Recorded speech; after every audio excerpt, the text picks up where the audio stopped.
And we are live. My name is Nico Lagan. To my left, co-host Rob Ambrose.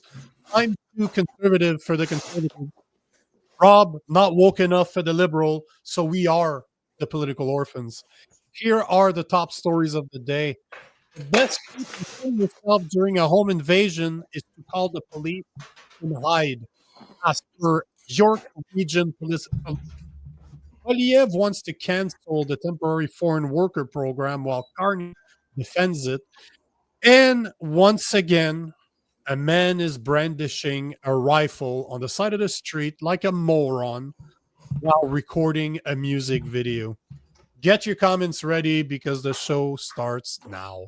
What's going on, man? What's happening? Yeah, there's another one, eh? And surprise, surprise, he's the same shade. He's got the same tan. Got the same tan and the same type of hats. Yeah. What's going on, Dan? What's going on? Hey, bro. Dan, by the way, how'd you enjoy the show with David Creighton? Because he was just I literally just finished recording with him. And Leighton, funny enough, we're gonna have before I forget, we're gonna have a constitutional lawyer and a host of the Gray Matter podcast, Leighton Gray, at 8:30 to speak about the CRTC decision to deny a radio license to Christian TV show Talk Truth. He showed up at 7:30. I'm texting him. I'm like, hey, bro, you're not on the right podcast. You're not at the right time. So yeah, but Dan, tell me how you like the show with David Creighton, because it is quite different from this one. Oh yeah, when do you guys go? 7 to 8 Eastern. 7 to 8 Eastern. So now I'm gonna go 7 to 7:55 because I had everything ready. I just like blah blah blah blah blah. I just reposted everything. But yeah, before I do the announcement, do like Sylvie. If you're on X, make sure to restream. We want to see some likes. We want to see your comments. But if you want to help us grow on X, make sure to restream. But the real conversation happens. Oh, I just realized the real conversation happens like right here on the YouTube channel. So if you're on Instagram, make sure to join us on YouTube as well at the Poly Orphans. We want to see you like the show, like this video, comment, subscribe. And if you believe in independent media, support us. $2.99 a month, cheaper than a Taj Mahal coffee, dirty brown water from Tim Hortons. $2.99 a month. You can do it right here on YouTube. So there you have it.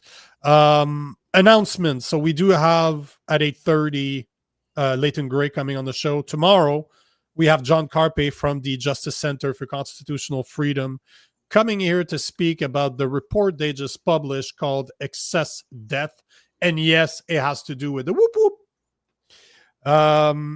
On Monday next week, we have my friend, former JTF2 assaulter and the owner of Direct Action, Randy Turner, coming on the show to speak about Mark Carney's comments of putting troops on the ground in Ukraine, Latvia, and probably all over Europe.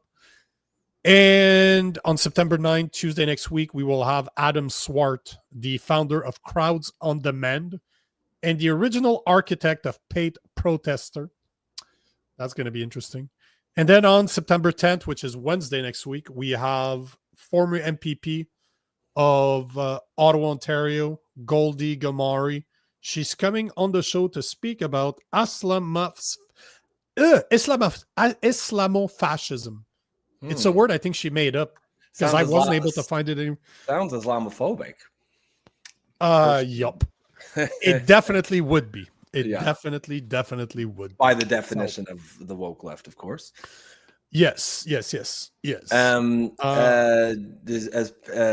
Pam's on the ball. She says John was disbarred today. Yeah, so there's not today, yesterday, actually. Oh, was it yesterday? Yeah, yep, so that's he's on the show tomorrow, and I'm sure it's an ongoing. I'm sure he's going to appeal, so I don't know how much he can actually talk about it, but yeah, pretty crazy stuff. I do have, it's part of the things I wanted to talk about today. Yep. I got in contact with John's team because I have them on speed dial, literally. I wanted to talk about it tomorrow. I don't know that it's going to happen. So if you guys are thinking that John is going to address it, as far as I know right now, as we stand, he's not. But they did release an official statement, so we'll go through it during the show today. I'm hoping that John speaks about it tomorrow. I wouldn't hold my breath on it, but he tends. I have a tendency of being able to get people to do shit they don't necessarily want to do. So hopefully I can somehow convince him, but I wouldn't hold my breath. So guys, please be respectful tomorrow if he chooses not to. But yeah, we're definitely gonna have him on, and I'll forward you the report that they released, because some Yeah, I'd people like to see that. are saying that it's a very strange coincidence that on the same day he releases that report on excess death during the whoop whoop times, and it's disbarred on the same day. I'm not saying it is. I'm not saying it isn't the reason, but at the end of the day, I do have a tinfoil hat, and I do not believe in coincidences. So, Well, I mean, it's quite the coincidence. Now, usually though, those kind of proceedings, I assume, take some time. Like if they 4 years. if they announced it yesterday, yeah, it probably has been in the works for a while. But still, that is a really funny coincidence. And is there a press release by the, I guess, whatever body is responsible for the disbarment, or do they just do it? No, there's you know what? Since we're talking about it, we might as well cover this right now. I do have the statement from John Carper. I just want to go find, what was it called? It was the Alberta Law Society. Let me find them, because I did. Oh, actually, I think it was Sylvie that, because I had seen it yesterday, but I wanted to be able to talk to John or John's team at least before I address it. I just want to see, there was, man, it's not the same looking on your profile on X, on a laptop as it is on no, X is super weird on a computer. Yeah, I know. I'm trying to run through it right now to see if I can find it. I don't Alberta, what was it called? What did I say? Alberta Law Society is the name of the organization. It sounds like something that's done be like, we are the Alberta Law Society. It sounds like they're affiliated with demonic associations. Like, it just sounds like a cult. The society. Well, we are like a secret society or whatever. Or like they're all fourth degree stonemasons. That Freemasons, exactly. Freemasons, That's exactly what it sounds like. So they are talking about it. Oh, there you go. This is what I was looking for. So here is a quick snippet of the letter that was sent, or the notice of disbarment that was released yesterday. So that is the Law Society of Alberta. On September 2nd, 2025, a hearing committee of the Law Society of Alberta ordered John Carper disbarred effective immediately. At the time of his disbarment, Mr. Carper was suspended member of the Law Society of Alberta. The hearing committee sanctioned Mr. Carper for the following conduct: failing to discharge all of his responsibility to his client, tribunal, and the public and other members of the profession honorably and with integrity. So pretty vague. Pretty vague. He was fined $7,500 or 77,457. But here is, so very vague. That's all I could find really about it. But it's the kind of thing you say officially even when there's another reason for it. Like, if they're going after him for something he said that they didn't like, and then they'll just say, "Oh, it's kind of like conduct unbecoming if you're in the military, right?" It's anything. It can be literally anything. So here is the official release by the Justice Center. They released this yesterday. In 2021, the Alberta Law Society expressly delegated disciplinary proceeding against Mr. Carper to the Manitoba Law Society regarding a matter involving surveillance of government official, including a Manitoba judge.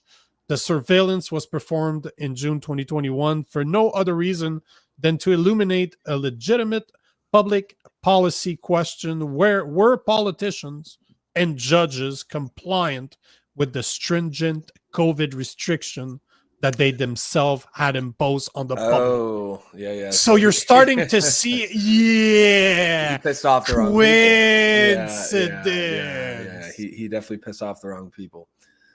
He So didn't play ball, and they don't like that.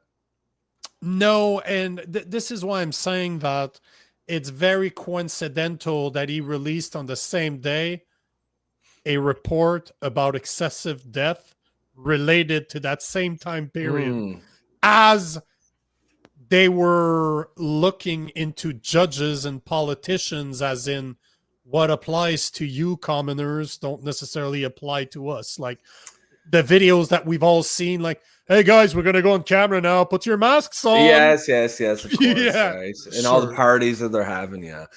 There's a rule for the peasants and a rules for the elites, and everyone understands that, I think. And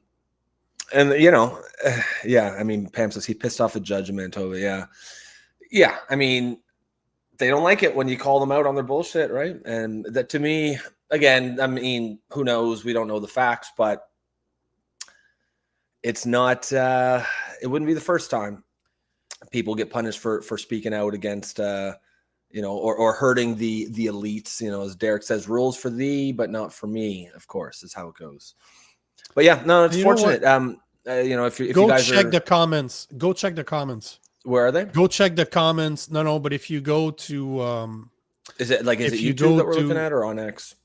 No, on X. Go on X. Just go check the comments about John Carper being disbarred. I'm gonna bring them up. John Carper disbarred, and people are just ruthless, calling him all the name possible because he had the audacity to be part of to defend the Freedom Convoy, to be involved with Jeff Evely, to be the people holding our politicians and our judges accountable. So people are just, oh, there you go. See, this is funny because, hold on. Let me show this one right here. Funny enough is you see like the first one, snake lawyer John Carpe got disbarred. And then you have Jason Leving. That's like coincidence, ? We all know where he's going with this. And this is the new report. The new report exposes COVID policy failures and rising unexplained death. So that's what we're talking about tomorrow. If you guys want to join us at, I think it's at 8:30 that he's joining us. I just want to make sure. 8:15 tomorrow. But it's the comments are either extremely good, as in this guy defended us, this guy stood up for us, this guy did. Yeah, I'm seeing a lot of supportive or complete comments. Opposite. Yeah. Yep. There's no in between when it comes to John Carpe, it seems like. Yeah, I mean, and obviously, yeah, like I said, we don't know, but from what I do know of John Carpe, he's been on the shows numerous times. He seems like a stand-up guy, an honorable guy, and he's doing important work. So, it would be hard for me to believe that he is has done something unethical or illegal. It would be easy for me to believe that he pissed off the wrong people. Supposedly, though, this is one, because there's a couple of things from their statement that they released that he had done something that was questionable, supposedly, though. Well, yeah, they do. They mention a specific client, and I mean, it's one of those. But it was about looking after the judge, like looking into the judge. Suppose there was something, I can't remember where I read it. This is what I'm looking for. Well, that shouldn't be an issue. Right, you should always be able to look into the judge. And a lot of times, even if you like. Sometimes they'll get you on something like maybe it looks like it's an unrelated case, but it's just one of those like minor infractions that everybody does. But now they can go after you for it. They don't go after most people, but when they have a reason, they will. And what was wrong? What was weird is that, there you go. Mr. Carpe acknowledged that including a judge in the surveillance was a mistake. He publicly apologized for his error in judgment in July 2021. he got disbarred from the Manitoba Law Society, saying that okay. he wasn't able to practice there anymore. That should have been the end of it. And at the same time, John Carper resigned from the Alberta Law Society. They refused his resignation. No, you're not dumping us. We're dumping you, buddy. No, they refused the resignation to go after him, to disbar him, because if he would have stepped down, they wouldn't have been able to disbar him. From what I You're not leaving us. We're kicking you out. Yeah. Yeah. But one thing I did not know before you do this is that John Carper has not practiced law for years. He last appeared in court on behalf of a client in 2015. The Justice Center for Constitutional Freedom has no staff lawyers, and all legal work is done through outside counsel. So they're clever. They're clever then. Oh, yeah. All of the people that I work, but all the people that I've had on the show, like we've had 3 other lawyers on the show, they were all, you guys don't see the email addresses. They have nothing to do with the Justice Center. They all have their own contractors. Yes, exactly. I think it's a way to not only protect them and their firms. They keep them. There's a separation between the two. And John Carper, not being a lawyer, cannot be held. He's like, I don't offer legal counsel. Yeah. I don't think he's been a practicing lawyer for a while, so I don't think it's going to hurt him. 2015. Too much in the 10 years. So I don't think it's going to hurt him too much. Financially.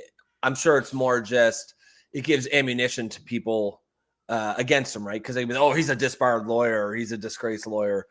As Pam says, John hired a private eye to follow the judge around during COVID restrictions.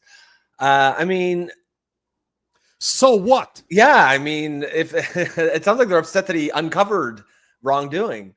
It's like, so what's he in trouble for uncovering wrongdoing? How about the actual wrongdoing? But they don't. I mean, it's the same as it's always been, right? Nothing ever changes. Rules for thee, but not for me. Unfortunately, you're absolutely correct. We have Leighton showing up in like 10 minutes. Yeah, Leighton Gray is going to show up in 10 minutes. So let us do a let's get smaller version of this, because there's a topic we can probably cover within that time frame. It's not going to take long. I didn't even look at the video because I wanted to be surprised. Hold on, we should take this comment before we go. C-Pole says, can't watch or listen anymore to this Eastern Canadian bullcrap. F you all. We're leaving you commies and taking our money with us. I can tell that you've never watched the show, because both of us are no, pretty supportive of Alberta and the Alberta sovereignty movement on this show. But you do you, buds. But we do appreciate the comment, and hopefully not only that, but I've been part of some of the biggest podcasts speaking for Alberta's independence as a guy from Montreal. So yeah, sure, cool story, bro. I like to be called a commie. That has to be the first time in my life I'm called a commie. Yeah. Clearly bringing some baggage on, bringing some personal baggage onto the show. But hopefully you stick around, and you might realize it's not we're not quite it's a different show than I think that you think it is. But do you want to move on to get a topic in there? Yep. We're going to talk about this before Buddy shows up. Yep. It's another one. We're going to talk about this. This is reported to be and again, I did not watch the video on purpose. I wanted to be surprised on camera. But this was labeled as man brandishes firearm on the side of the road while recording a music video.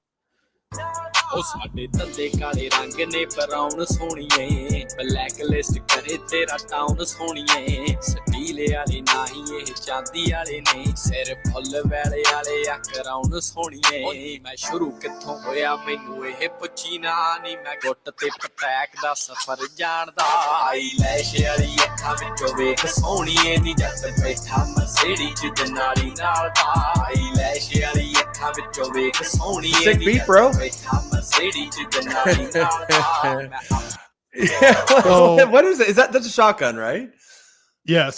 Yeah, it's a super old school shotgun, wood handle. I just have to cut the sound. Yeah. Civil War era shotgun. Well, maybe not, but it's like it has a cylinder underneath it. It's not like I have an over under. You crack it, so it's not. It's more. It's newer than that. But there's a hunting rifle on the car. Do you see it? It's like right there. Oh, okay. Shit. No. So But I mean, this is the difference. Hold on. Before we address this is the difference between Canada and the US. In the US, that would have been AR-15s. They would have been super nice SIGs or Berettas everywhere. Like you would have had. Up here, the rappers have like breech loading muskets. They're putting like powder balls in the. The rappers are fucking Indian with hunting rifles.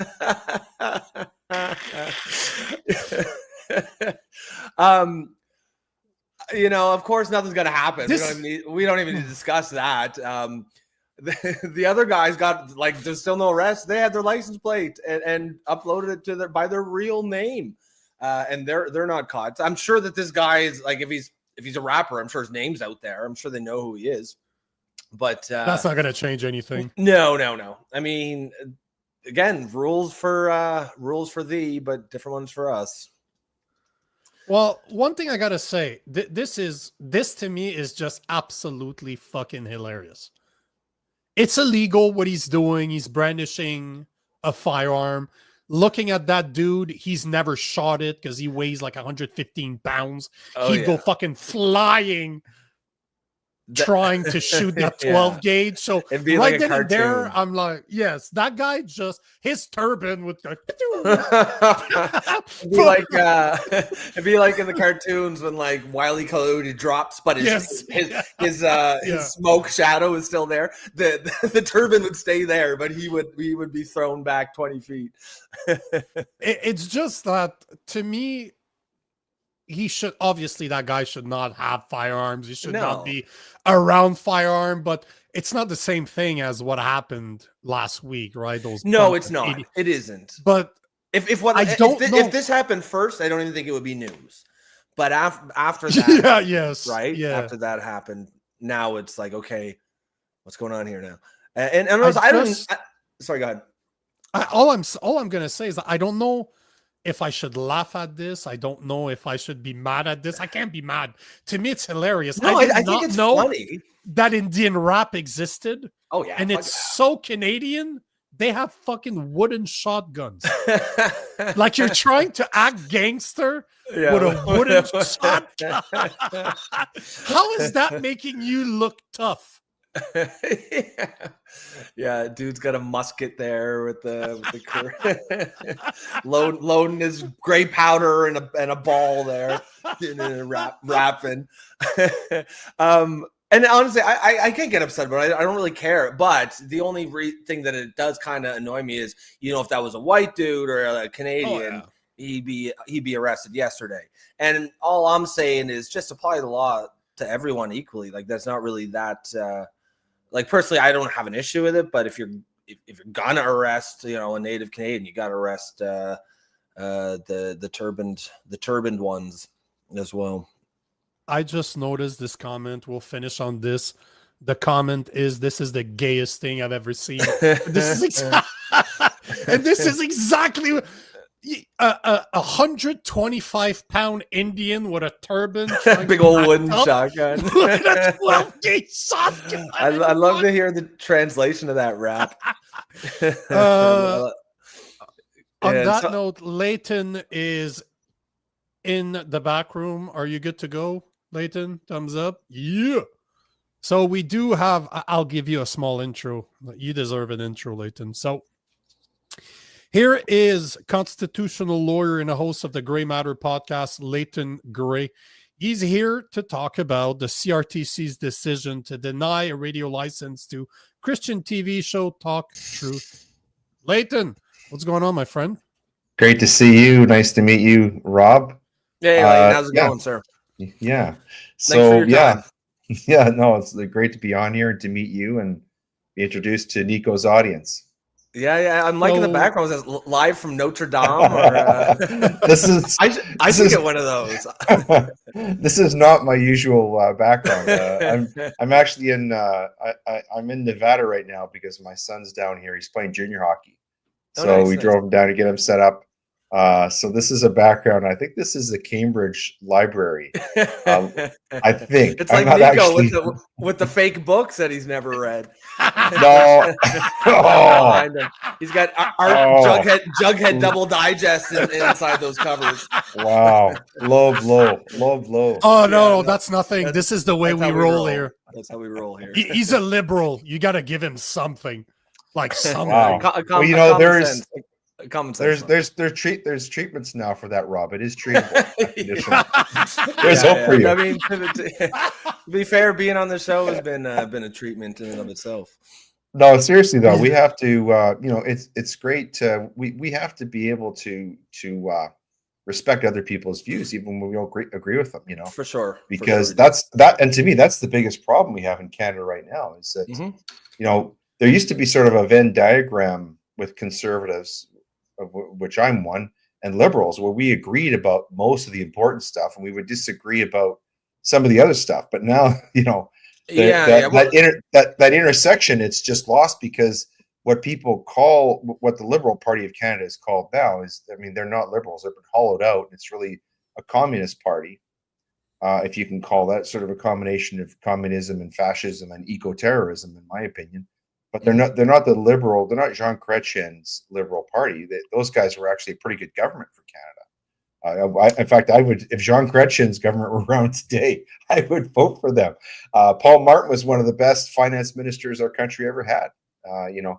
But again, we have to have these conversations. A friend of mine, Bruce Party, who's a classical liberal, we have these conversations all the time, and that's the real problem. The attack on free speech right now is that we cannot have speech that could offend anyone. Just look at what happened in Great Britain with that poor guy, that comedian. Yeah. We covered five police officers. Like, that's armed cops, and that's coming here. That's coming here. Yeah. Oh, it's literally exactly what we said last night. And it's not because they're trying to arrest me. Like, that guy is literally the definition of a. Oh, he's almost 60. He's almost 60. He ain't fighting anything. He's they could have sent a woman. They could have sent a woman cop, and he probably would just. It would have been. Okay. Oh, of course he would. Anybody. He wasn't gonna fight anything. He's an elderly gentleman. It was meant to intimidate. It was meant to send a message. It looks like it's back. Ideas are dangerous, which was kind of the point of the CRTC ruling that Nico wanted me to talk about. You want me to segue into that, Nico, and explain kind of what's going on? Yeah, because I'm just going to say that we don't know each other outside that we recorded last week, and we were on Jason Levine's show together. It was the first time we actually spoke. You explained what's going on, and I'd like to for you to redo the same, and I'm going to pitch the same idea that I came up with as you were talking last week. Okay. Because I'd like to develop that, because you'll notice I record a lot of content with Jason Levine. Love what he does, but I'm a fucking crazy person. I swear. I'm a French guy, right? As you saw on the show last time, I was trying to contain myself and be very polite when I'm on other people's show, but I do believe that we need to start standing up, and I think that the idea that I proposed last week, you seem to agree with it. So I want to bring it back so that we can actually dive more into that idea. But if you want to introduce the ruling of the CRTC regarding the denial of a radio station, of a radio license for Christian TV show Talk Truth. Yeah, well, it probably won't surprise the people who follow you and listen to your programming that the government of Canada is attacking Christianity on multiple fronts. But they probably don't realize how this is being done through what's called bureaucracy. So these are not the people that we vote for. These are people who work in cubicles and offices, and they're ideologues. They're handpicked, and they basically follow the orders. These are the people. This is the banality of evil that Hannah Arendt talked about. That made what the Nazis did possible. And these same type of people are working in the CRTC. So the story is, we have really a legendary Christian broadcaster. His name is Alan Huntsberger, and his son Corey. He has started the Miracle Channel. He's been involved. Alan has been involved in Christian radio in Canada going back like 50 years. And so there's a gentleman who owns, I won't say his name because I don't want to get him into trouble here, but he owns a Christian radio station in Saskatchewan. And, he's been going at it for about 30 years. And so he wants to sell it, but he wants to sell it to somebody who's going to operate it as a Christian content radio station. He wants that legacy to continue because he thinks that's important. So he enters into a contract, which the last time I checked, the Supreme Court of Canada has recognized the sanctity of contract in cases like Bazin and following. So they enter into this contract in good faith. And so they're going to sell this radio station to the Huntsbergers. Mm-hmm. Here's the problem. You can't grandfather the license. You can't grandfather the license because the bureaucrats in Ottawa, they say you can't. And so what they've done is they've set up, through bureaucracy, through regulation, a system whereby if you want to get a license to broadcast on the airwaves, which evidently are owned by the federal government now, you have to sign on to all of this woke stuff, which, of course, if any Christians are listening, and even people who are non-Christians, many people who are just small L liberals like Rob here find a lot of the woke stuff offensive. Mm-hmm. But what happened was they were faced with basically the examination where, are you going to play Indigenous programming? Are you going to play LGBTQ programming? Are you going to talk about critical race theory? Are you going to run advertisements, that talk about this stuff? And of course, they refused because this stuff is offensive to them as Christians.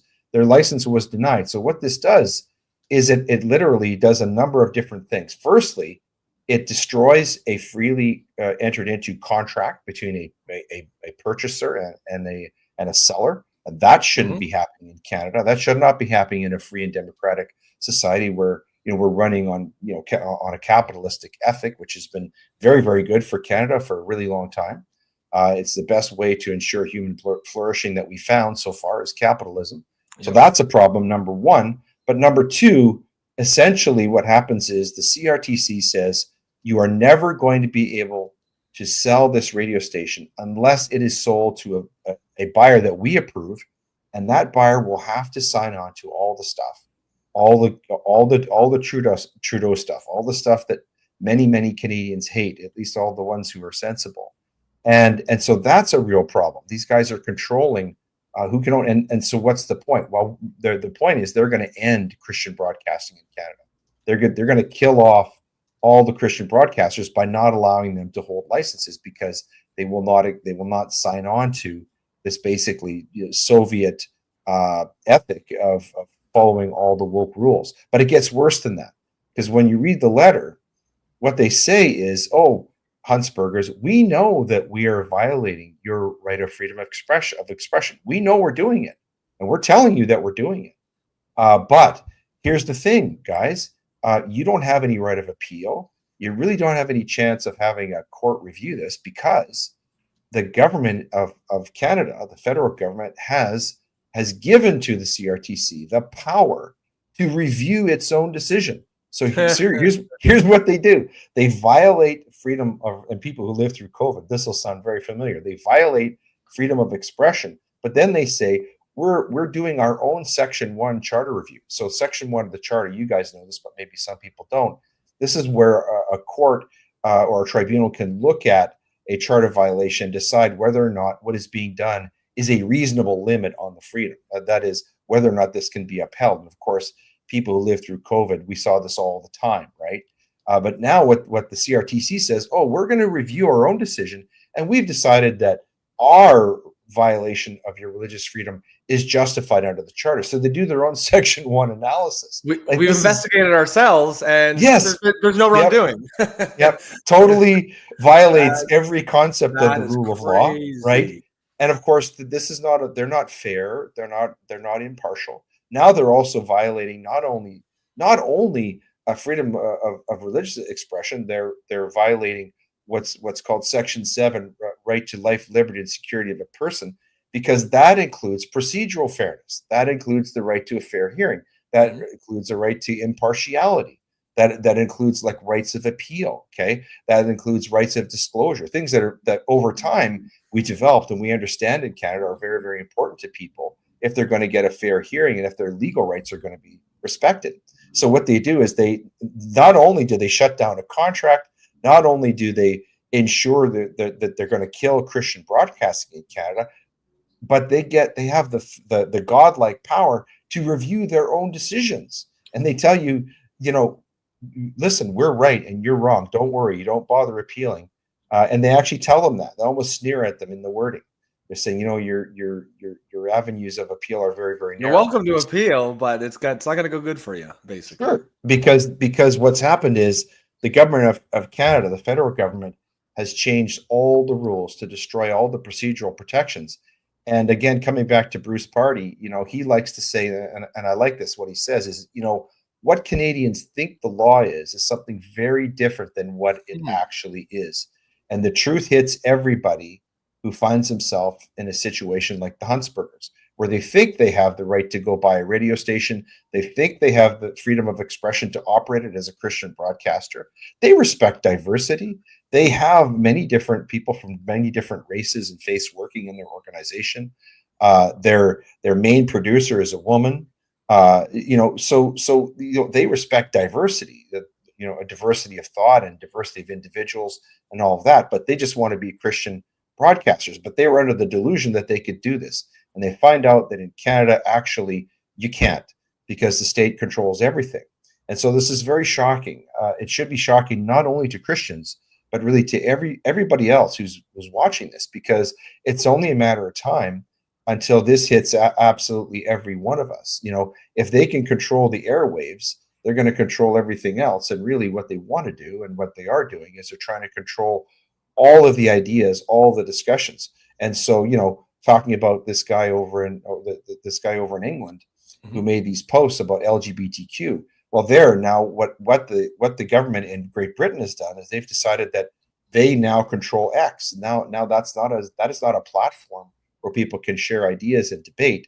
That now is an expression of what your ideas are, your public ideas are, and if they're offensive to the state, then you're going to be arrested and jailed. And so, I think it's a very alarming story, and I'm grateful that you've had me on to talk about it. One of the things I was reading about Bill C-8 today. Are you familiar with it? Yes, very shocking. You need to come back. I want to have you back on to do, because we do a lot of deep dives. We're a lot smarter than we look, so we like to go through and read full bills and just go through them.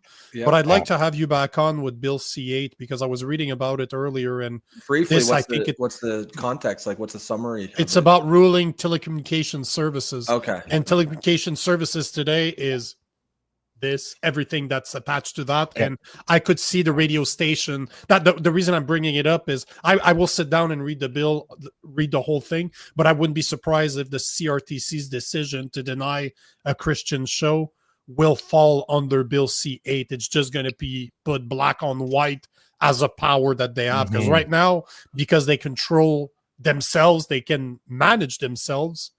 Obviously, they're capable of doing it. But I'd be curious to see if we can do a deep dive and see if that's what's coming, because this is what my understanding of Bill C-8 is. But the I think thing you're bang on. I think you're right on the money. They'll make sure that there's an official reason. They'll never say it's because it's a Christian radio station, right? They'll point to some law that they've put into place so that they can use that to deny these kind of stations. It's just to have the power. Yeah. All they want is to have the power to do it. It's just that unlike 99% of people, I'm a sales engineer by trade. I lost my career over the vaccine, but for more than 20 years, that's what I did. I established some of the biggest networks in North America. And and I sold those services to some of the biggest entities, from government to private entities. So I designed the type of network that they're going to go after, or they're going to try to build in order to control people. So I know that I can read Bill C-8 and understand what they're talking about, because that's what I used to do.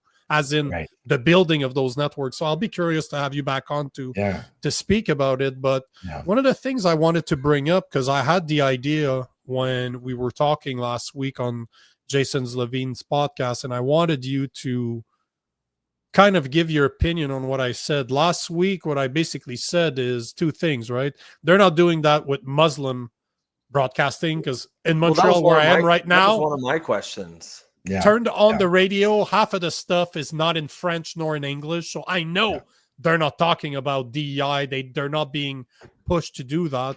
But the thing I wanted to bring up with you is I'm a strong believer in protesting the government and standing up in ways that are not violent. And one of the things that I know is I used to set up massive wireless antennas, and you need license from the government in order for your signal not to interfere with other people's signals. Right. But the license is not magic. You don't need the license to run the equipment. You can configure the equipment to use whatever frequency you want, license or not. So my idea last week is like, screw this noise. We should just start putting FM radios as pirated FM signal, basically, and just, okay, your move, government. Because if you're not going to respect the charter, why should I respect you that is not respecting the charter? How long until the jackboots come through the door when that happens? Because they will. Yeah, but that's what you want. Yeah. I'm a content creator by heart. There's a good reason why I build the platform that I have, and I make a shit ton of views every month, every day. It's because I don't give a fuck. I'm going to stuff a camera in your face and I'll just record. What are they going to do? Oh, yeah. Imagine if they booted you around right now and threw you on the ground. This stream would go viral. I'd be laughing my ass off. But boys. Oh, no, but it would be funny because I wouldn't fight back. I want to do it. No. Yeah. Just do it. We'll record it. I know what you mean. But Leighton, that's a question for you. What do you think of a Yahoo like me saying we should just pirate DFM? They don't want to give us the license because they're doing something that goes against the charter. What's the plausibility of that as an act of protest? Well, as a practicing lawyer who's still licensed, I cannot counsel. Of course, and I'm in Alberta, where a friend of mine, John Carper, disbarred. Okay, I cannot counsel anyone to break the law. However, there's a reality here that I think you're onto, Nico, and that is that human beings are very ingenious. And they will find ways. Historically, we know that we will find ways to deal with unjust laws. And I think that there's a reality here. And what's really concerning, what is very, very concerning, is to see this government. I'm talking about the federal government, but there's other governments in Canada as well, doubling down on this stuff, almost wanting to stoke incitement of violence. And right now, if you look at what's going on in Australia, you look at what's going on in Great Britain. I read a story, I don't know if this is true, but I understand that the Starmer government has put out a notice to hospitals in Great Britain to expect an influx of people injured in riots and such. Now, this is a very alarming situation. And I know you're talking about nonviolence. That's why I'm talking about nonviolence. I don't want to play into their hand. No, absolutely. And I think that that is the way. I hope if Christians are going to make a decision not to follow the law, I pray that they will do it through nonviolent means, because, of course, as you know, as a Christian, we cannot do things through violence. Now there are limits to that too. I mean, we all know about the Crusades. If we are faced with violence and we have to use violence to defend ourselves, that is scriptural. That is something that we can do. But I'm hoping that ingenious people like yourselves are going to find ways around these rules, because what we know is that the CRTC and through other means, they're going to try and choke Christianity and through it freedom of information and free exchange of ideas. They're going to try and choke that through any means possible. But I'm very, very concerned that this government is really, I see them trying to incite violence. And I'm not sure, the thing that I struggle with is I'm not sure why they're doing it, but it seems to me, it seems pretty obvious that they are doing it. Do you disagree with that? So no, actually, I mean, as I'm listening to talk, I mean, I've got a couple questions I'll ask, but to the question you just asked, I mean, no. So a little bit of background context. I'm not a Christian. I'm an atheist, but I am. There's a cure for that too. His name is Jesus Christ. Yes, yeah, I know. But I am offended at what I see when I see certain groups in society. Anytime I see a group being treated unjustly, and right now you're correct. It seems like it's Christians who are being given the shit under the stick in just about every. So I mean, that offends me. That offends my sense of justice. And just basic fairness. And in a diverse society like we live in, you can't have that. You have to apply the rules to everyone equally. And that's not, that shouldn't be a crazy ask. That should be just a bedrock principle. But to what you said, yeah, I mean, it does occur to me that all of these Western countries are failing in the exact same way at the exact same time. Like why in 2020 did every single Western country's immigration level go up through the roof? Like, you know, in lockstep, and none of them made this a campaign. This is not something that had any public buy-in. It just happened in every single, like it happened in America, it happened in UK, it happened in Australia, it happened in Canada. And that's just one example. In a lot of ways, like this sort of woke takeover seems to be happening in every Western country to varying degrees. I think America sort of put the at least the brakes on it for now when with Trump's election there.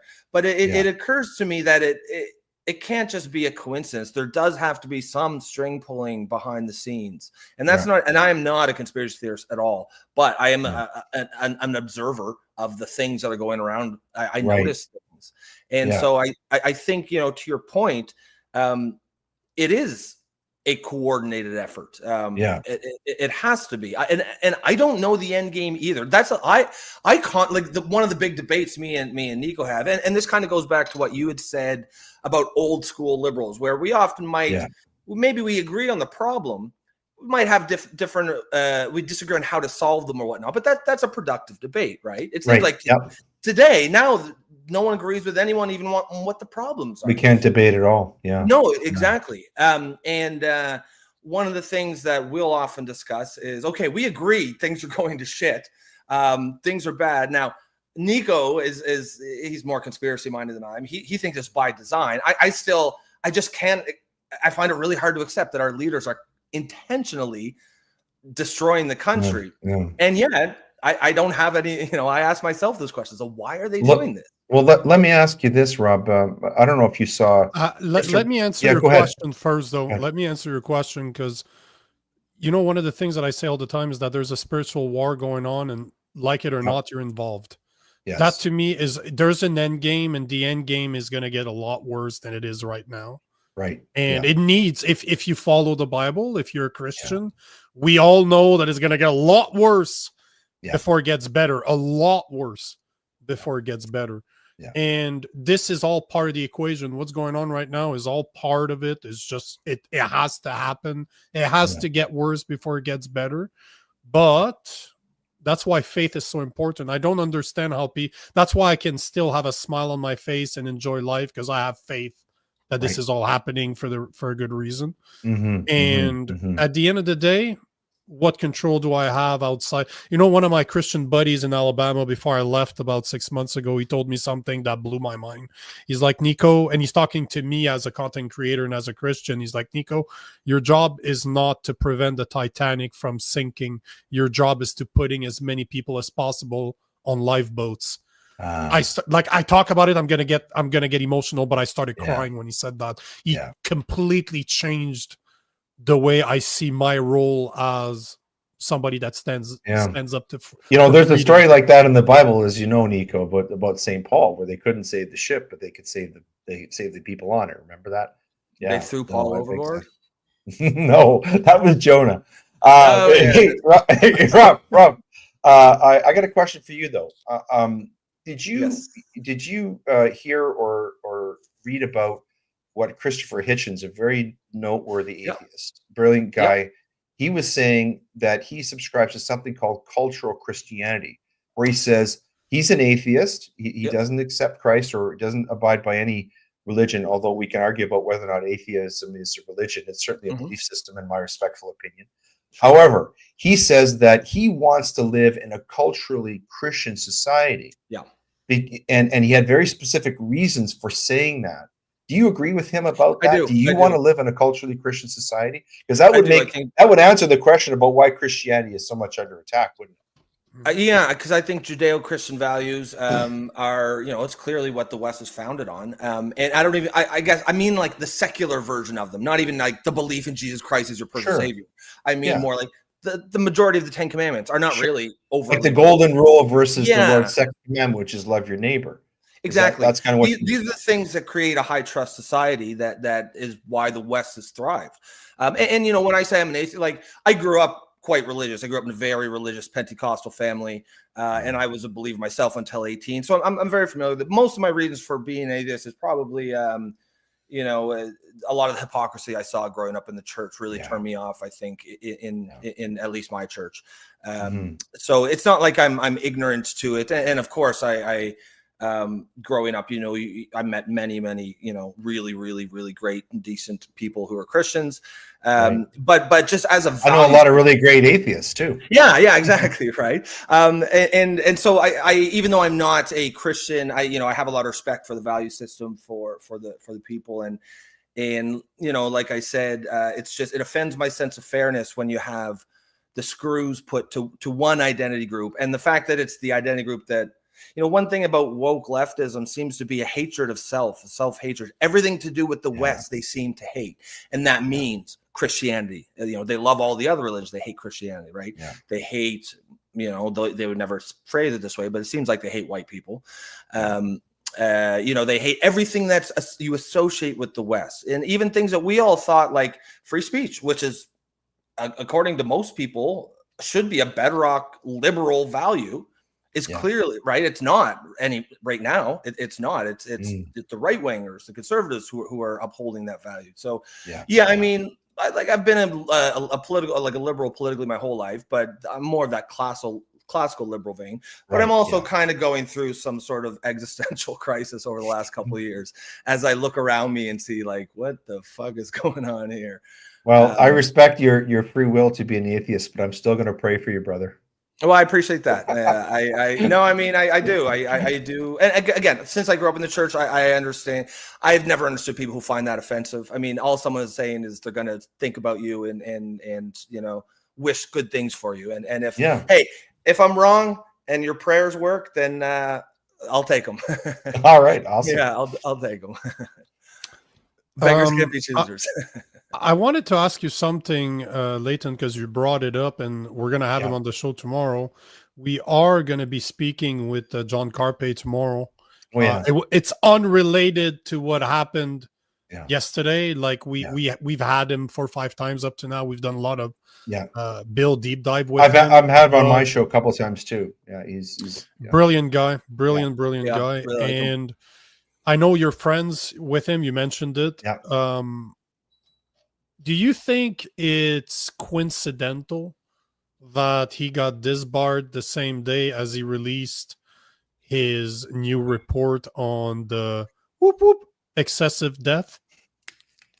Well, these are good questions. What we do know is that John Carper and the Justice Center for Constitutional Freedoms stood up to the state, particularly during COVID, during a time when really no one else did. And I owe a great debt of gratitude to John Carper because he reached out to me. I went through a cancel culture experience in 2020. He was one of the few people who reached out to me and offered help. And not only that, he gave me the opportunity to work on some of the most rewarding legal cases of my entire career. I got to do the lockdown case in Alberta, which is the Ingram case, which we won. I got to represent pastors like Pastor James Coates and Timothy Stevens, who were imprisoned and were willing to do that for their great men of faith. And I have a lot of respect and regard for John Carper, and it saddens me what has happened to him. I think that what we are seeing in Canada right now it's impossible not to see that there is persecution of political dissidents. And whatever John Carpe did, and I don't know all the details of it, but the Law Society of Alberta has a certain view of it. Certainly, Manitoba Law Society has a version of it. At some point, we have to accept the reality that, you know, Tamara Leach and Chris Barber and others, these people are political dissidents, and they are being treated in a way that is punitive. And I happen to know because, you know, I at one time I was an arbitrator. I was part of the disciplinary process of the Law Society before they kicked me off during COVID. And I know of lawyers who've done much more serious things than John Carpe, who have not received the most severe punishment that the Law Society has available. So, and again, I don't know all the details, so I have to tread carefully here. But I'm not offended by the idea of having John Carpe as a member of the Law Society of Alberta whatsoever, because I know him. I know what kind of man he is. But I think when we see people like John Carpe, you know, suffering this type of punitive treatment, I think it's a sign of the times, and we have to be aware that this is going on. I don't know if there's a connection, but I know that John Carpe is has incredible courage, and he's never shied away from any, you know, sort of controversial issue. And I expect he's going to go on, and I pray that he's going to continue to be the voice that he has been in Canada, and that he'll continue to lead the Justice Center for Constitutional Freedoms in the same way that he has. Now, he did make a mistake in what he did in Manitoba. He acknowledged it, as was my understanding. There was a guilty plea to an offense. I understand there was a plea deal that was done. Unfortunately, that wasn't enough for the Law Society of Alberta. They felt that it was necessary in order to maintain the reputation of the profession to have him not continue to be a lawyer, and that's the ruling that they made. As a lawyer, I have to respect that, because, you know, that's the operation of the procedure that's part of our law. However, I can also say I don't like the decision, and I wish it were different. But I'm glad that you're going to have him on the program, and I'm praying for John. I sent him a note when I saw the notice, and I'm praying for him and his family, and I just hope that he's going to continue to do all the great work that he has been doing over the past several years. Well, and look at the Tamara Lynch. Well, it was in the news not long ago. She was looking at 7 or 8 years for what she did. Meanwhile, you've got, I don't know if you're familiar with this case, but we covered it. There's an Indian migrant who was arrested for trying to buy sex from a 15-year-old. He thought it was a sting. And the judge said, I'm going to give you a lesser sentence because we don't want to affect your immigration status. So it's, you know, it's this sort of two-tier justice system, and the system will collapse if that's how, you know, you can't do that. You can't treat different groups, identity groups differently. And especially, and it's even more bizarre when it's the ones you're treating differently are the ones that are like your citizens, the people from here, and you're prioritizing everyone else. It is crazy. I did have sorry, go ahead, Leighton. Go ahead. No, go ahead. I didn't mean to interrupt you. No, I was just going to say I did want to ask a question before I forget about what you were talking about at the beginning of the show. And I think I already know the answers, but I just want to hear for sure. So this license was denied to the Christian broadcaster because they refused to. It wasn't officially because they were Christians, because they didn't go. They didn't agree to go for the DEI stuff. Now, if there was an LGBTQ radio station, would they have to devote a certain amount of their programming to Christianity? No. Interesting. Very interesting. I mean, that's not part of their policy. Isn't part of their policy. So that sort of religious freedom is not respected in the same way. And of course, and I mean, I know you might consider this a conspiracy theory, but it's pretty clear that the woke religion or the woke cult is a competitive religion. I believe that. Which sees Christianity as its competitor. It has to remove that from the public sphere. It has to remove all the things that we talked about, you know, the cultural Christianity.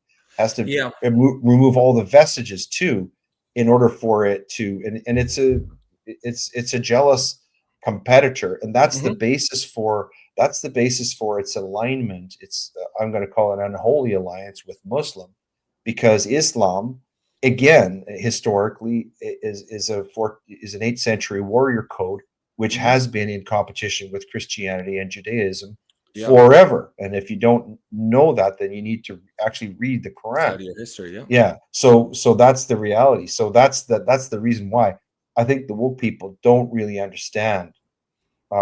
They should, because there's lots of evidence of it throughout the world, but they don't really understand what living under Islam would be like in Canada. It's wild, right? Because on you go ahead, Nico, and then I'll ask my question. What I was going to say is that wokeism is the new version of Marxism. Yes. What's the first thing that Marxists do? They disconnect people from God, replace God by themselves, and then you start praying to yourself. You start putting yourself above, which is satanic. Which is satanic, right? Yeah, 100%. But that is what wokeism is all about. Yeah. And you know, a lot of woke people make fun of me because I believe that a guy 2,000 years ago died for my sin and resurrected. And I always have the same answer to them. It's easier. It takes more faith for me to believe that a woman can have a dick than Jesus Christ died for my sin. All I'm going to say, but to me, it's not surprising what we're seeing. It's not a competition, and it's not a real competition at the end of the day.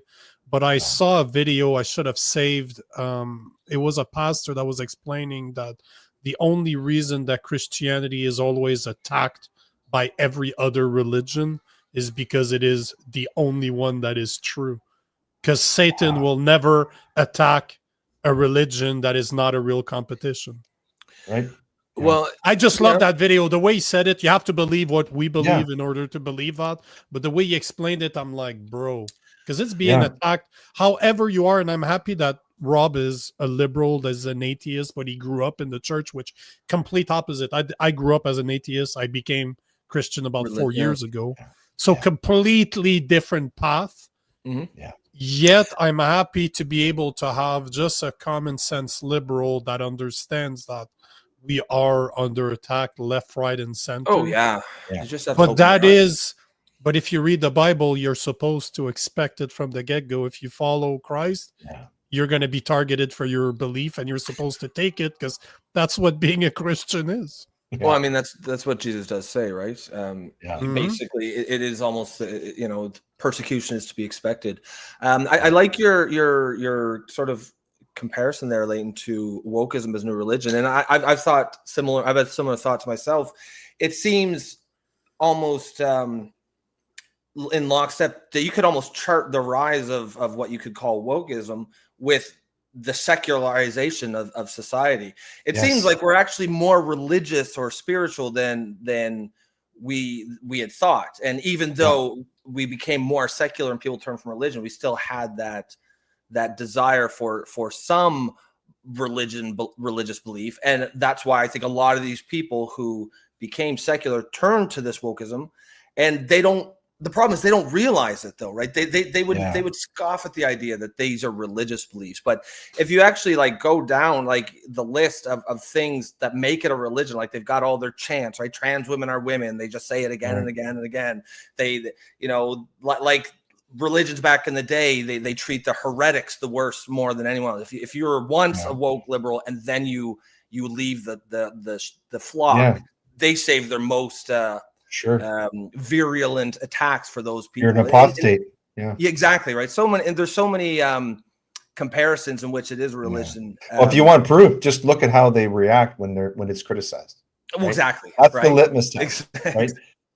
Right. Yeah. So exactly. That's the litmus test. You cannot it cannot be tolerated. It's a really serious problem in our law schools. Our law schools are really the incubus for most of these terrible ideas, nearly all of them. Actually. Academia in general, it seems to be. But the law schools are particularly really. Bad.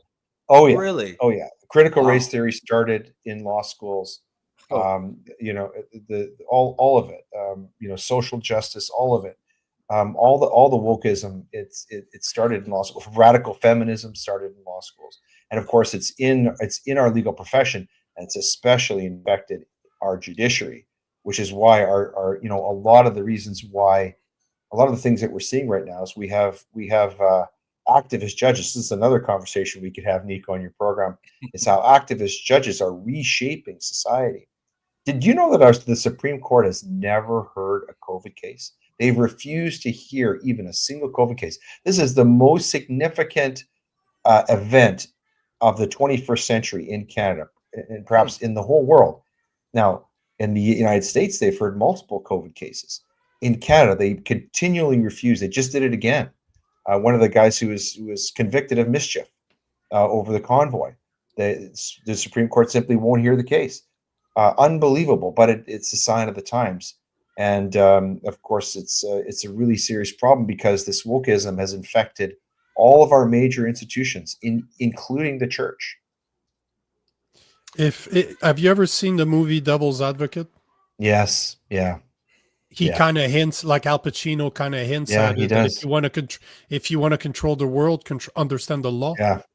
Hmm. That scene on this when you mentioned that movie, I can't forget that scene on the subway. You might know the one I'm talking about. Yep. He tells the guy, the Mexican guy, you should go back home because your neighbor is having fun with your wife right now. Yeah. But only Al Pacino could pull off that scene. But it's very interesting when I'm a big movie buff, but I like to look at it from a psychology perspective. Law makes sense to me. It makes 100% sense that's where it started, because if you control law, controlling academia afterwards is easy. You can change laws through if you control the judiciary, sort of like by the back door, sort of under the table, right? Because you don't need to actually change laws. You can just change how they're interpreted, because that is the role of the judiciary. And that doesn't make the news like a law does, right? Like when a big law gets passed, that's in the news. But when a judge makes when a judge makes a decision that adds to the jurisprudence of an issue, I mean, sometimes, we do hear it, but for every one story we hear, there's probably 100 that we have not. Well, I'll give you an example. There's an example that happened in BC where parts of the city of Richmond are basically going to be given away to Indian tribes. But there was a case in Austria recently where two guys were fighting over a debt. The one guy owed the other money, and they decided to have their case decided by an arbitrator who would apply Sharia law. And the one guy didn't like the decision, so he actually took it before an Austrian court, a judge in Austria. And the judge in the Austrian court applied and adopted the reasoning of the Sharia arbitrator. And this is really significant, because what that does is that it adopts the Sharia law into Austrian law. And this didn't happen in Austrian parliament. This wasn't done by their political leaders. This is how judges can create law and bring Sharia law into Austrian law. Now, to their credit, the Austrian government is resisting this, but that process is how I predict judges are going to try to do the same thing in Canada. They're already doing it in parts of Europe where Sharia law is being brought online mainstream. And it's something that is very, very dangerous for our institutions here in Canada. How much time do you have? How much time do you want?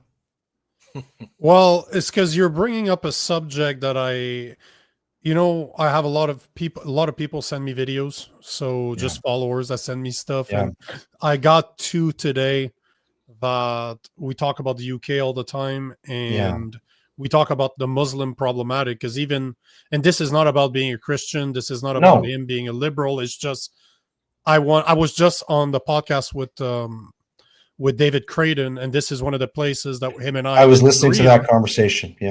But this is one of the places that him and I disagree with. I see the Muslim faith as an invader. I see them as what they do is a show of force. And you're just bringing up something. I wanted to show those videos, but since you won't stop talking about it, I'm just going to bring it up. And I'm not saying that as a bad thing. Thank you for taking it as it's a great conversation. I'm enjoying this a lot. And so let me bring that up, because those are two videos that were sent to me from two different followers. They're about what's going on. The first is how much I call the video the ballot.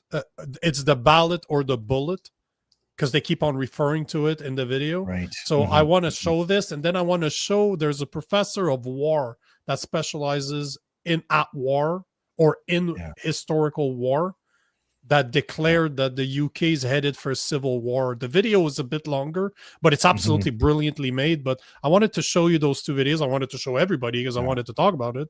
But do you want to be part of these analysis? Because we do a lot of that here, right?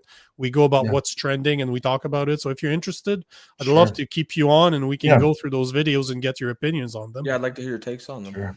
Sure. So here's the video that I call the ballot or the bullet. This is how Muslims will take over. Now it's getting through Congress. So before it was by the sword. Now it's getting themselves into parliament and then making laws that act as the sword, the Islamophobia law in Canada. And you're seeing a ton more Islamic politicians these days. I find that there are only two things which are open to our movements. Ballot or bullet, nothing in between. I used to say that democracy is haram. Now I say participation in democracy is our jihad.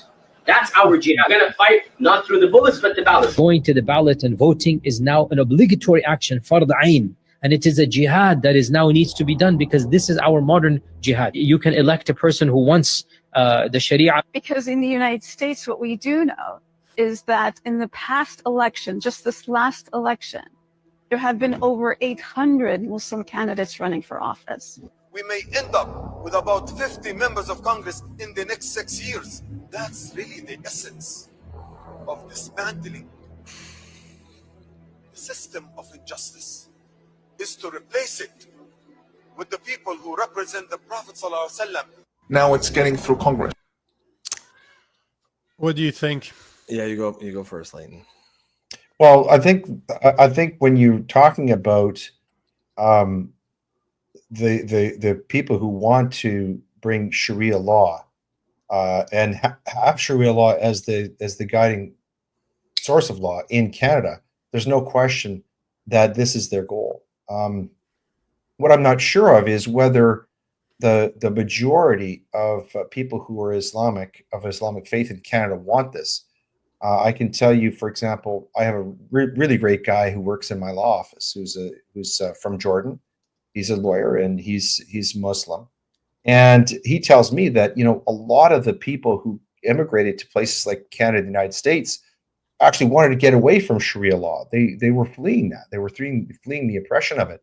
And one of the concerns that he expressed to me is, when you have people who are very militant in terms of this, let's call it the new caliphate, this idea that Sharia must take over, that they start to bully the people who have come over here and who are peaceful, who have accepted Western values, who can live. And so Mr. Creighton, he was talking about it when he was talking about, the Muslim people who can live in peace with Canadians of other faiths. He's right. There are people like that.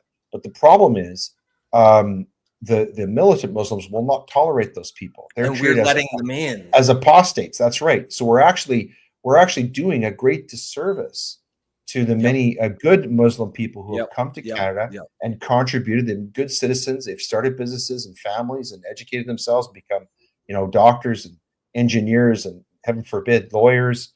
And so they're good, solid people who've adopted Western values. We all know people like this. And so one of the real dangers of allowing this mass immigration is it is permitting a lot of harm to come into our societies. Now, there are mathematical parts of this where the numbers simply don't lie. And that is, part of Sharia law is it has a rape culture aspect to it. Mm-hmm. And here I'm going to quote you. This is from an Islamic scholar. He said this. He says a Muslim man has the right to have 4 wives and an unlimited number of sex slaves, and the slaves must give themselves to their Muslim masters. Sex slaves are non-Muslim women. Now, that is totally irreconcilable and offensive to Western values. Certainly if you're a Christian, but Western values, we don't accept that. We don't accept that treatment of women. We have a very different idea of how families are structured. All of that. Sharia law is totally incompatible with Western society. Yep. And so there's no doubt, Nico, that there is going to be conflict. And if we understand history, there was these things called the Crusades. We know that at some point this is going to become militant. It's simply, where it's going right now, it's simply unavoidable. Is there a way to curb this and to stop this? Yes. But what's concerning is, the governments in places like Canada, Australia, and Great Britain are not interested in doing anything to curb this tide. No. And so that's, They're jailing people who are complaining about it. Right. But it's encouraging to see, for example, the people of Australia who are coming out. I saw a notice today that on September the 13th, there's going to be some sort of event in Canada, which is calling for mass deportations. Now, I don't know if that's the solution, but I know we've got really serious problems in our country caused by mass immigration. And it requires action and swift action. And this government is not doing anything about it. In fact, I believe I saw on your X page, Nico, today, our prime minister being quoted as saying, well, as he goes around the country, all these business owners just say, that they want more temporary foreign workers. I don't know any business people who are saying that, and I don't know who. I don't think that our prime minister is talking to rank and file business people. That's not his scene. Right? No. But you put your finger on a serious problem because it impacts so many other issues. We're talking about it impacts housing, it impacts the economy, the unemployment rate, it impacts safety in our homes, healthcare. All of it is putting tremendous strains on all of our institutions, and we simply cannot continue to have this influx of immigrants. In fact, the per capita rate for Canada is twice what it is in Great Britain. Think about that for a second. It's just incredible. We cannot handle this number of people coming in, especially when we know that they do have many of them, not all of them. We don't want to paint them with the same brush, but there are these political agendas that are totally antithetical and, in fact, oppositional to the maintenance of the Canadian nation, the Canadian state. They're talking about taking over completely using "quote unquote" democratic means. But really, there's no question. Many of these Islamic leaders, radical Islamic leaders, talk about this quite openly, and so it is something that we ought to be very, very concerned about. And I think it's time that some type of action needs to be taken to prevent what is a coming catastrophe. We can all see this coming, we've got to do something to prevent that, because a civil war based upon drawn along religious lines, well, I mean, if you're a student of history, you know how awful that can be. Nico, you want to go? Yeah, there's a question that I'm going to develop because it kind of aligns with what I was going to ask you. But question for Leighton: did your friend have any suggestion as a solution? And unfortunately, I ran out of time with David Creighton earlier because this is definitely something we disagree on. But one of the reasons why I'm so hated in Canada is because I call out conservatives. As a small C conservative, my job is not to call out the liberals. My job is to call out weak leaders like Pierre Poilievre. That's supposed to be my representation. Well, those guys aren't conservatives, not to my understanding. They aren't conservatives. No, they wear the name, but they're not. So if my job as a small C conservative is to call out the big C conservative, if my job as a Christian is to call out the leadership in Christianity, which I do all the time, shouldn't it be the job of Muslims like your friends to call out those extremists that they don't align with? Because I don't think that your friend, if he has any type of common sense, can say that what's going on in Europe is great. What's going on here in Canada is great. So shouldn't he be the first person to talk against what they're doing if he wants to help us save Western culture? Yeah. No, this is a good point. But the risk of calling people cowards, I mean, there is a fear factor here. It is dangerous. We all know there are actual stories of people being killed for speaking out. So there is a lot of danger there, and of course they also risk being ostracized within their own communities and their Well, own that's families. it, right? The liberals have created this thing where any criticism of immigration policy is automatically you're just racist, right? And of course, it's bad faith. But man, But we're not even talking. But we're not talking about immigration here. We're talking about religious beliefs. If Christians were starting to preach stuff that is not in the Bible, or not preach what's in the Bible, I would call them out, and I have called them out, and there's a good reason why. Most pastors in the US completely refused to record content with me because they knew I would call them out the way that I talk to them. But it is still on Muslims to call out those extremists to say that we are not the same, and I don't see it happening. But they won't I do don't it. see it No. happening anywhere. Not And publicly. I don't like that coward shit. It drives me absolutely nuts. I lost everything over a fucking job, and I would do it again tomorrow because this is what I'm supposed to do as a Christian, to stand up for what is right. So why don't they do it? And I don't want to hear that coward bullshit, because if Muslims are not going to hold themselves accountable, they should be deported. What other answers am I supposed to have? Right? Like, is there something I'm missing here? If you cannot police your own, what do I have to do to make this country not necessarily Christian again, but Western again? Decent. I need to remove the people that don't fit. I mean, did he have any solutions, Leighton, or was it more of just kind of complaining? Well, we didn't get that deep into the conversation. The conversations I have with him, for example, we have conversations about what's going on in Palestine, and I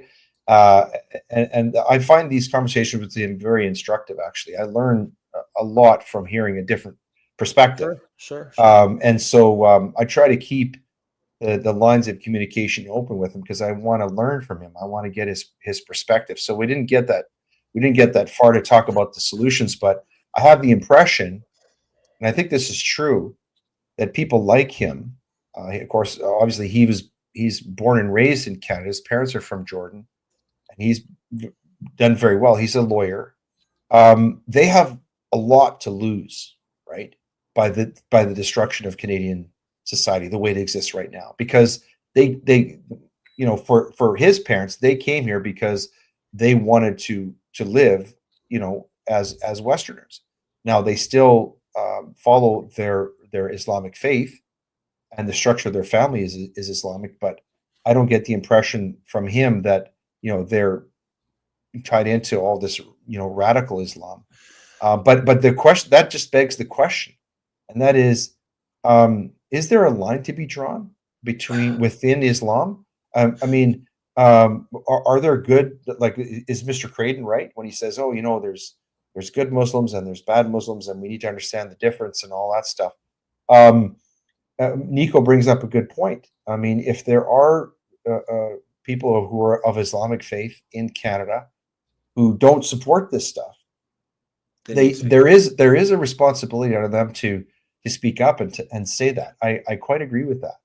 So yeah, no, I agree too. Now, I think that there is a myth in the West about what you might call the moderate Muslim or moderate Muslims. I think by and large they are a myth. Not that moderate Muslims don't exist, but I think many in the West think that the majority are moderate and there's a few radicals, and they're basing it on their experience, because I suspect that up until 5 to 10 years ago, the majority of Muslims in the West were ones who were fleeing extreme Islam. And so there was a bit of confirmation bias. Most Muslims they met were moderate.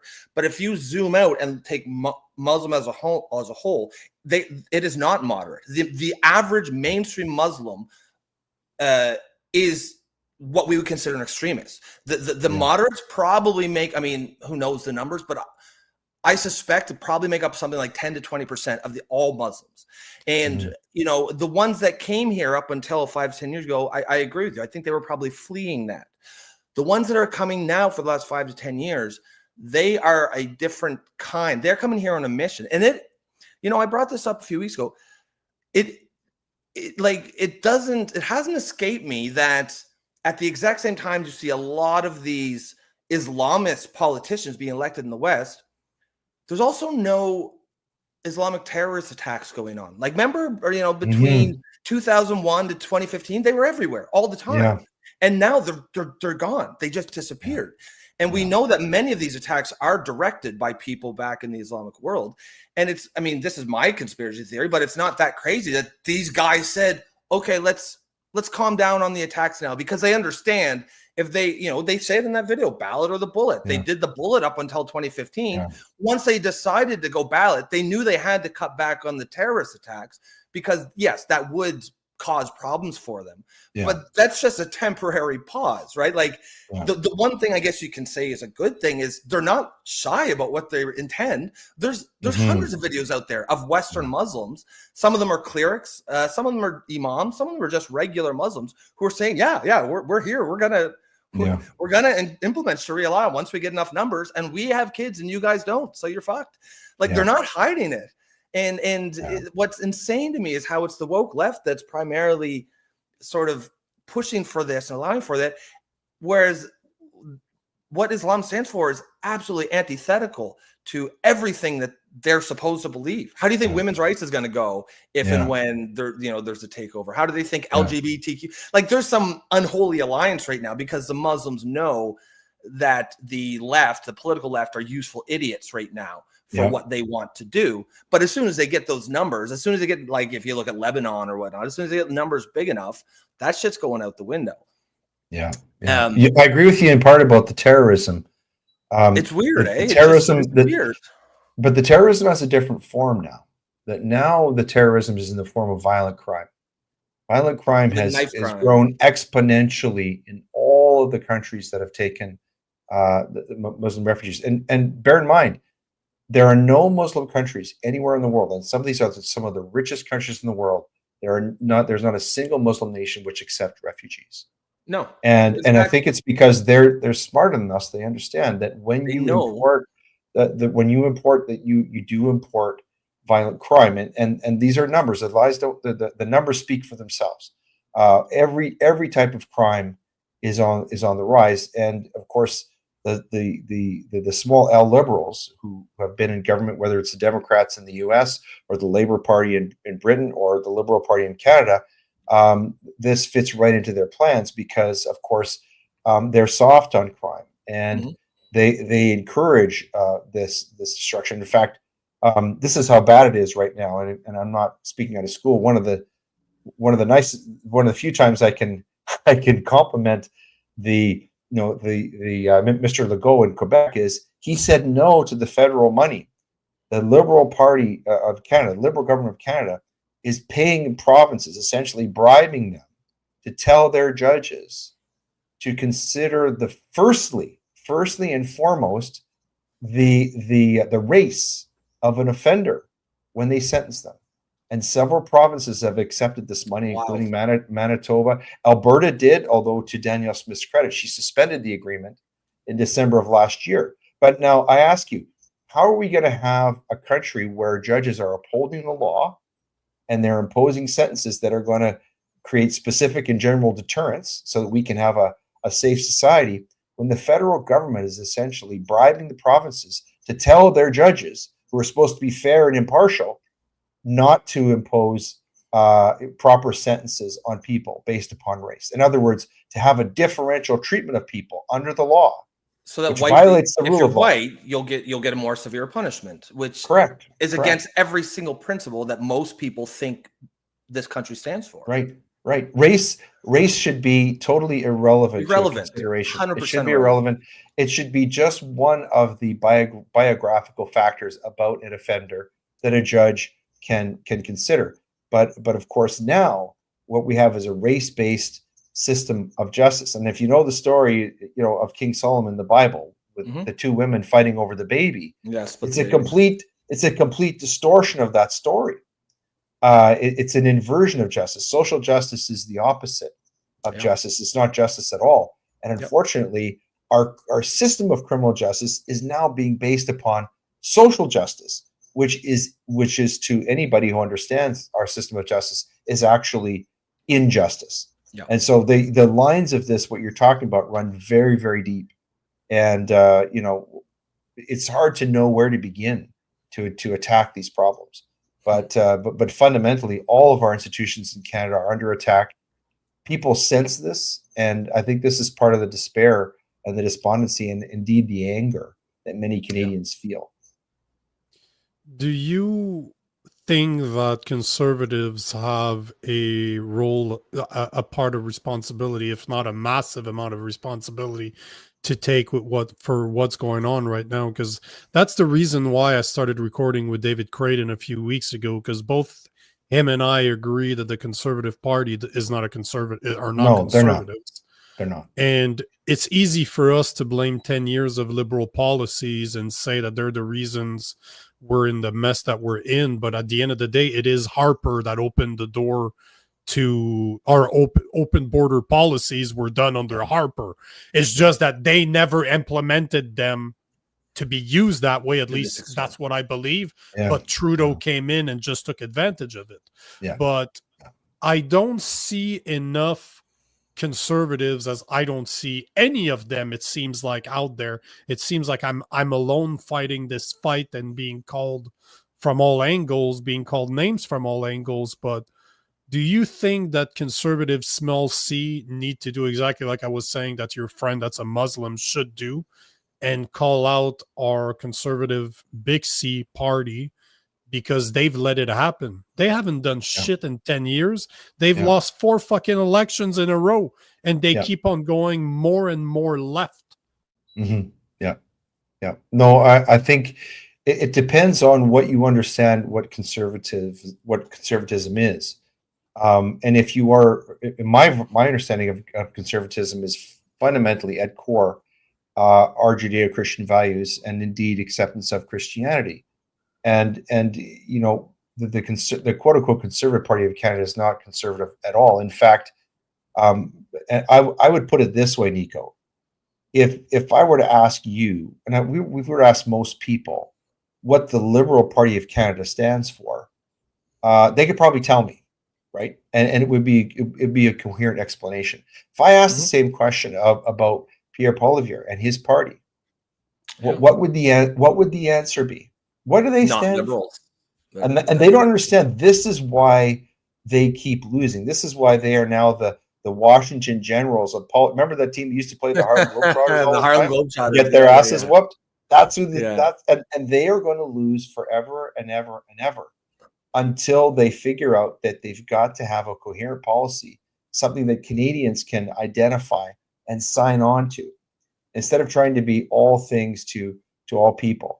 And they'll say anything or do anything just because, you know, they want to get elected. Now they're talking about how they're rising in the polls. Big hairy deal. You know, we see this last year. It's Kearney that's following what's really happening. Sure.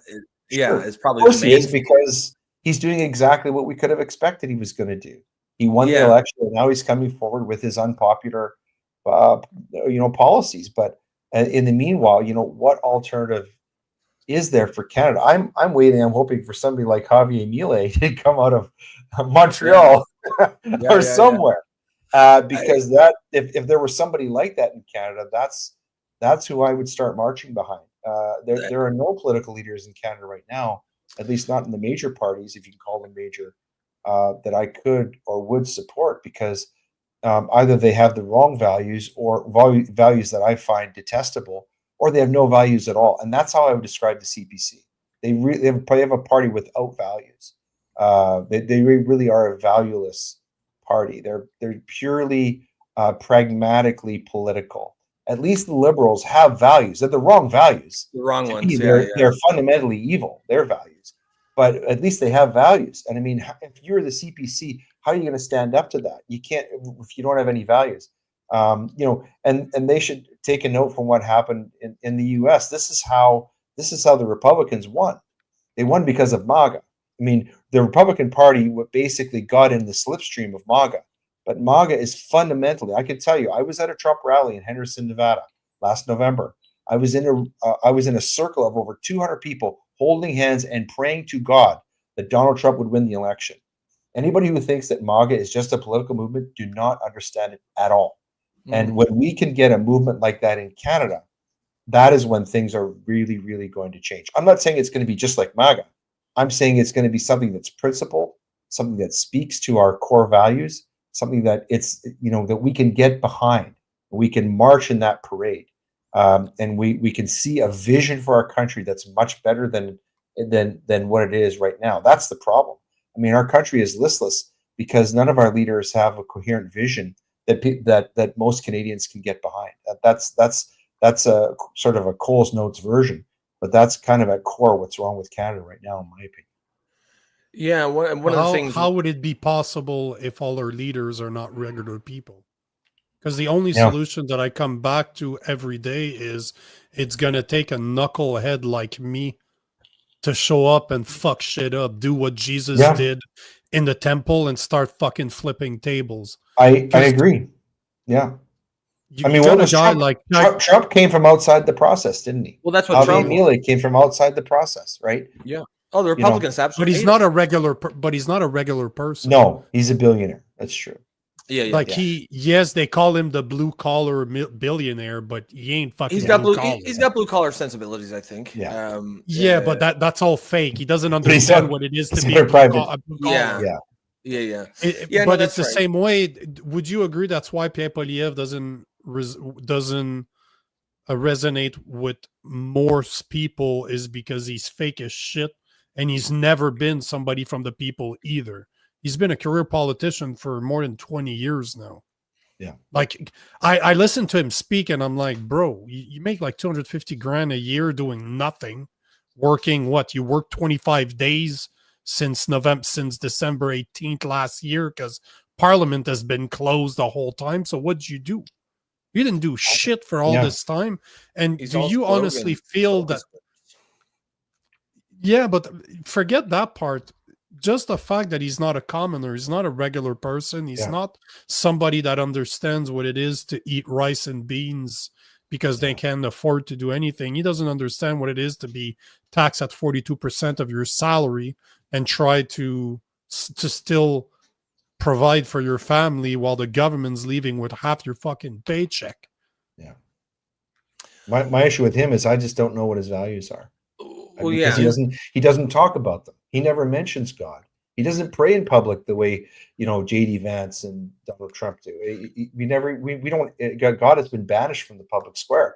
There are no politicians in Canada who talk about that, and so for me, that's a huge problem. I know that's not a problem for atheists like Rob, but for me, that's a huge problem. We don't have a voice, so when I look to Pierre Poilievre, I see him as really just a variation on the theme. I think that he could be interchanged with Mr. Carney, and he could very easily lead the Liberal Party.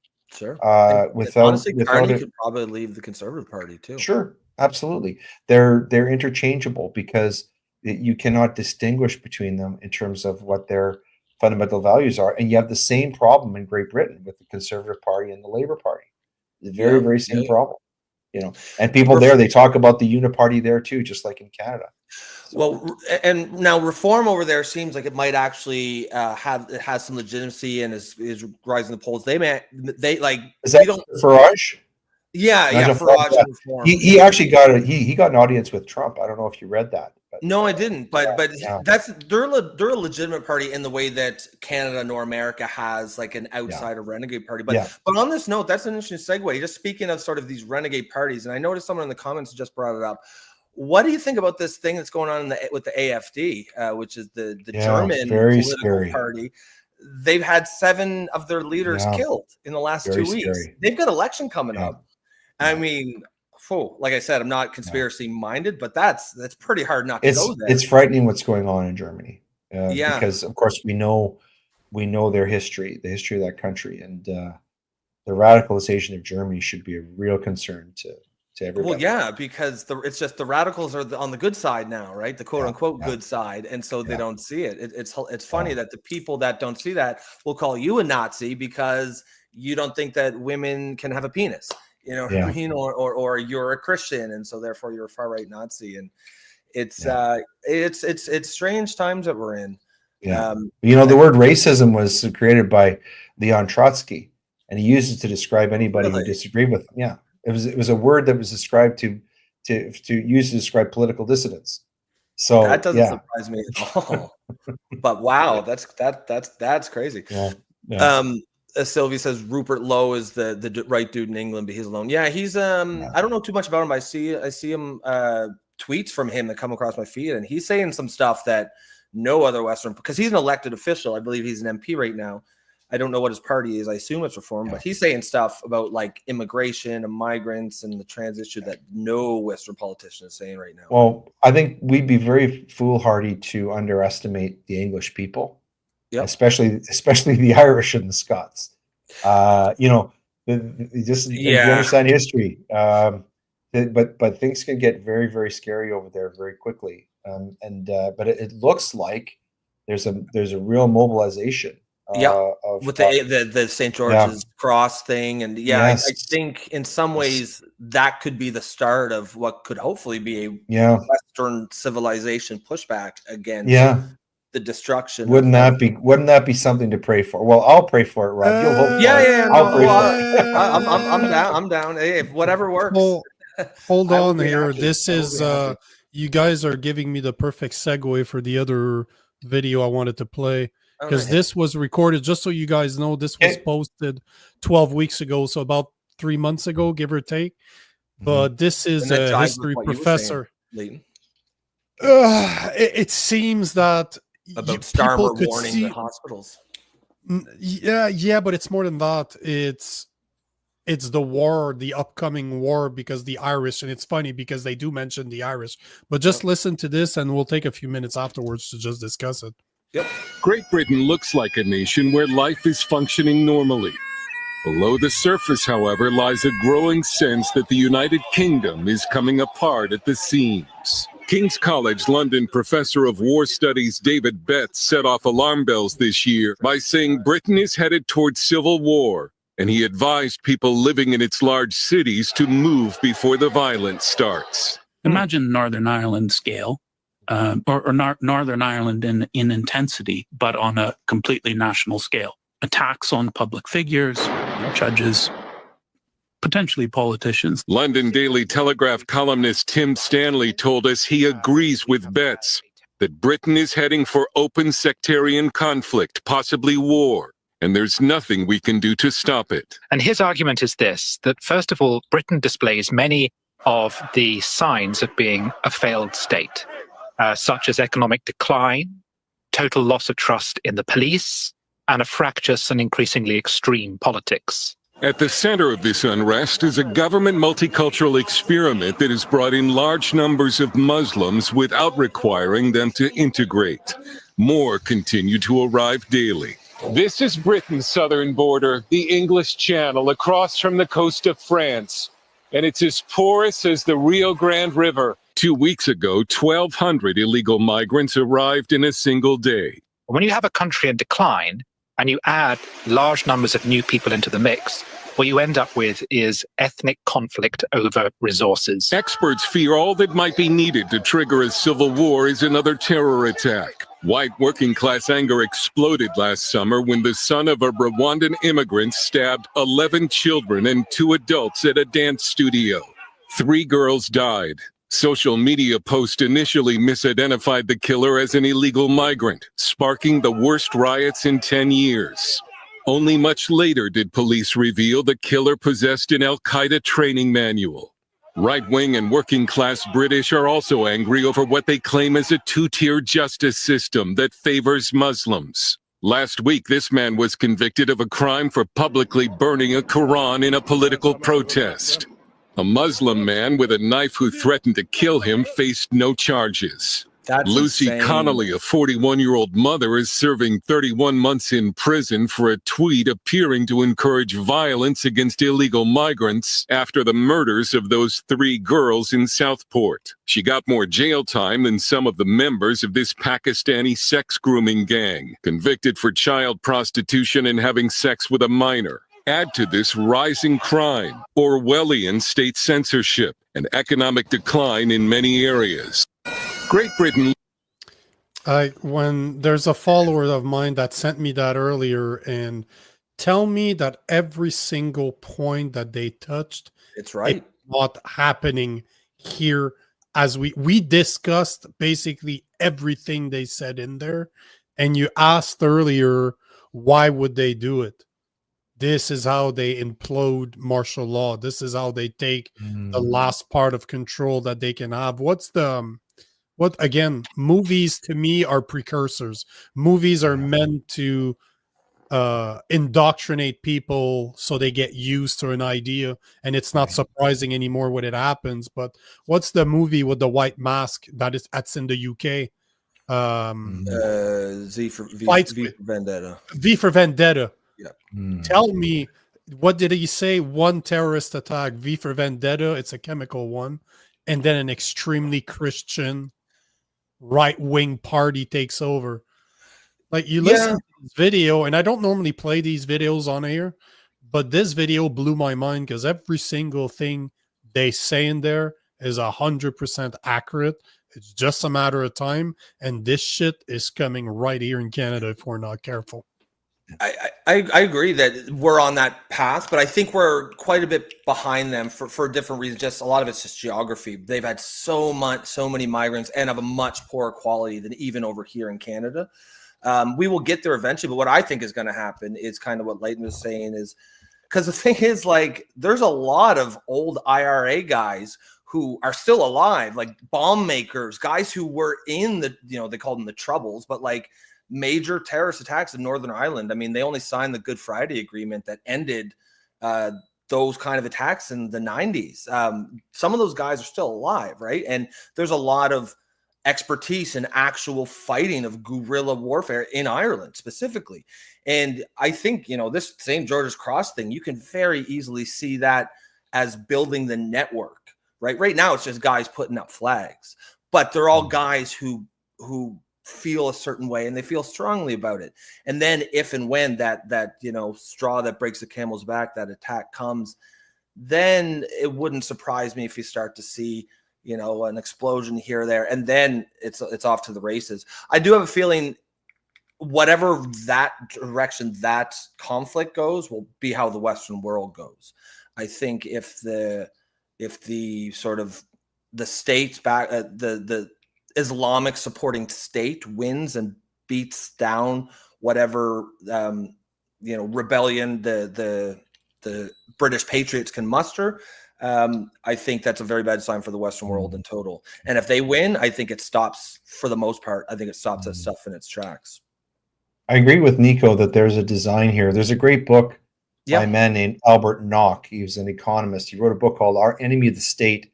It was written 90 years ago, but he accurately predicted that World War II would happen. He described perfectly how it was going to happen. And the recipe here is these guys who crave power, what they do is they deliberately create emergencies, and they drive up fear, they create division, and then when the emergency happens, that whether it's climate change or a war, a civil war, a religious war, whatever it is, or COVID-19, they use that as an opportunity to seize power by restricting liberty, taking away, seizing, private property, doing all of that. And this is how the state bloats itself up.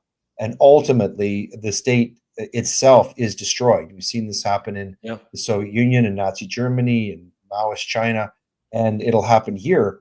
But I think that if there is a design to this, that seems to be what it is. It's a recipe where these guys create, stoke up fear and division in order to cause things where they have to impose like martial law, etc. And so that may be the design that's going on here. That certainly is well, it's more than hinted at in that video, that there is kind of a design here. And I think that as evil as that sounds, I mean, what's a better explanation for why this is happening? Like, why wouldn't we close the borders at least? Great Britain and Canada. Why? That seems like a very rational. It's an obvious solution, right? Because the guy in the video is like, "There's no way to stop it." I'm thinking there actually is ways to stop it. If the government just started treating their citizens the same as they do migrants, if they just close the borders, it's not hard. Like the things, and this is kind of in support of your and Nico's argument that it's by design, because the thing, like the solutions aren't hard. They're just not doing them. Trump did it. Like immigration net immigration has gone down in the U.S. for the first time in 50 years. Well, Trump could. But- Trump threw a wrench in the plan. Yeah. But before you speak about Trump, the thing is this is by design. If you're, I'm a sales engineer by trade, right? So I like to take information from a customer. That's where I want to be in 5 years. I break it down and I reverse engineer the steps to get to where he wants to go. Right. Okay. What does evil want? Control. I think we can all agree on that, right? Yeah. What's the only way left right now? What's the ultimate way to control your people? Martial law. Look at what's going on in Ukraine. Since 2019, there hasn't been an election. Zelensky's been in power since 2019. It's been martial law since 2022 or 2023. No election, no nothing. All in the name of war, right? Think about how perfect the plan would be to integrate enough people that don't like you, that don't like what you stand for, that don't like your values, and let them reproduce until what's going on in the UK right now happens. The government are not fucking stupid. They know exactly what they're doing. So what else could this be about if it's not putting two groups of people that do not fundamentally agree with each other and let them go at it, and the day that it blows up, they seize control, they call up martial law, and we're under lockdowns again, and they don't even need to invent a virus to do it. They did it and what's the biggest clash that ever happened throughout our history? A religious one. Right. Absolutely. Yeah. Man, this is not where I thought this show would go. God damn. No. I've enjoyed the conversation, though. I've learned a lot from listening to you guys. Yeah, one of the great things about the show is you never know where it's going to go.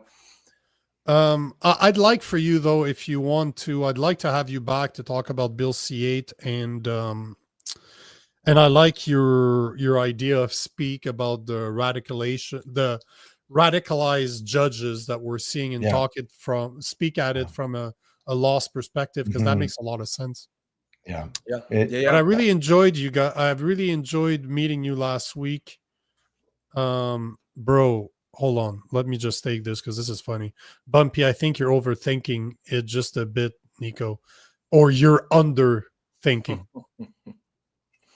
I like to use my brain. Unfortunately, I am a conspiracy theorist too. But I liked having you on. It was great meeting you last week. It was great having you on. Hopefully, we like to have some friends of the show when there's a topic that's trending to bring back. So hopefully you become a regular. one. I can add you in my Rolodex and I'll bring you back, but hopefully you enjoyed yourself. Oh, I did. I really did. I learned a lot and I appreciate the conversation. So thanks for having me on. It's been my pleasure. Yeah, thanks for coming on, Leighton. That was a lot of fun. I appreciate the time, and hopefully we see you again, because I think you fit in right here, not just with the discussion, but also your haircut. Yeah. Just a couple of ball guys shooting the shit. We got to stick together. I tell my kids, in ancient Egypt, they only let the pharaohs shave their heads. Yeah, exactly right. I tell my son. There was a comment earlier, but there was a comment earlier saying, "Hey guys, you're allowed to have other guests." Yeah, you're allowed to have non-bald guys on the show. Big thinkers lose their hair. What do you want? Right. Oh, next time I'll wear my British lawyer wig. You guys will get a kick out of that. That'd be great. Very hot. It's made of wool, though. So yeah, wear your Pope hat next time. You'll fit in with the background. Yeah, agreed. But thanks for being on. We'll have you soon. Thanks, guys. Hey, we appreciate that. Thanks a lot. Okay, take care. There you have it. Man, just a continuous string of solid guests. Really liked that chat. A lot to think about. I really liked what he said about, you may be an atheist, but would you consider yourself a cultural Christian? Because I never thought of it that way, but I think I would. I think that's probably how I would, because I think culturally, like most, the values of, and we'll call them Judeo-Christian values, even the ones that aren't overtly religious are just, I think, the ways that society should be structured around. It just makes sense because at the end of the day, you don't need, I've said this to many people in the past, you don't need to believe in Jesus Christ to read the Bible. When I first started reading the Bible, I was not a Christ believer. I was reading it. I read the Bible as a psychological tale and a history book. Just there's so many stories that are common sense, that are in human interaction, that are just about human nature. And if you look at the 10 Commandments, you can remove the one that says you shall not, ah shit, what's the actual word? Man, it's getting late. You're not supposed. No. The 9 out of 10 makes sense to an atheist. It's just that you cannot revere another God than me. Oh, thou shalt not have no other gods before me. Yeah. So that's the only one that you can make an argument. 90%. But 90% of it, you're just like, can you imagine living in a world where you treat your neighbor better than you do yourself? Yeah, where you don't steal, you don't lie, you don't kill. Like these are all just bedrock principles of civilization. That's a very good question, Bumpy. Yeah. Bumpy says, does Nico believe the state should be secular? That is sure. No, I believe so. I don't, if you go back 60, 70 years where we understood still that our values were built on Judeo-Christian values, it wasn't understand. Like I just said, if you look at the 10 Commandments, remove the one about not praying to another God before me, like just remove that one. Let's for sake of argument, just remove that one. Can you really disagree with 90% of the 10 Commandments? And if you have common sense, you can't. Covet. No. Covet is the word. Thank you, atheist, angry Canadian. Yes. You shouldn't covet another God than me. So if you remove that one, we agree on 90% of the things. Yeah. They're just common sense. So it only makes sense to me. So do I want to have a Christian government that tells people what to do? No, not really, because at the end of the day, Christianity is not about that. It's got to be about free will, right? The Christianity. You have to accept it. I cannot force you to be a Christian. This is the big difference between being a Muslim and being Christian. Yeah, they'll force you with a knife and be happy if you say yes. Yeah. Yes, of course. They want you to submit. A Christian would say, like, well, it don't matter if you were forced, it doesn't count, essentially, right? If you were to become a Christian. Yeah. Which is a fundamental I would just want it to be equal. I would just want people to be treated the same as per the law. Yep. Should it be a religious one? No. I don't really go to church much anymore because I don't like the churches and I don't like the pastors. They're too big of pussies for my liking. I don't like being preached by a guy that don't have half the balls that I do every single day. And I'm not a fucking pastor. I'm just a Christian. I'm just a low-level Christian that believes in God. That's it. So I think at the end of the day, it's just I want to have the freedom to pray to my God. I want to be able to raise my children outside of indoctrination centers that our school system has become. I want to be able to close our fucking border and try fixing the problems that we already have here. And you know what? I would kick out the people that don't agree with Western values. I would have no shame in that. But that is not a Christian thing. But I am a Christian. This is, to me, is just common sense. I just want a common sense society. That's it. I think the way America was founded is the right way, which is that most of those guys were Christians or deists, or at least they were subscribers to Judeo-Christian values, but they also enshrined the separation of church and state into the Constitution. So I think that's the right way. Yep, I think that's the right way. But I would like, as Leighton said, if it was up to me, I would like a culture. A culture, yeah, that's what I mean. Judeo-Christian values in a secular state. Yep. If we can agree on 90% of the 10 Commandments, we're very well set. Yep. Yeah. I mean, like he said, man, he was banging on, like, fundamentally Islamic values. And anytime you say that, like, somebody's like, oh, well, not every, no, of course not every Muslim. That's not it. But like, or they'll say something like, oh, well, there's, there are people in the West who rape women or treat women privately. Yes, they are, but that's not encouraged here. They have to hide it here. Whereas, like in Islam, it's the priests, it's the imams, it's the leaders who are saying, yeah, you can have as many sex slaves if you capture them. Yeah, you can have up to 4 wives. Like these are fundamentally at odds with Western values. And you know, you can't judge a culture by what some individuals do. There's going to be criminals and shitty people in every culture. You judge a culture by what the leaders of the culture are saying and what they're allowed to say.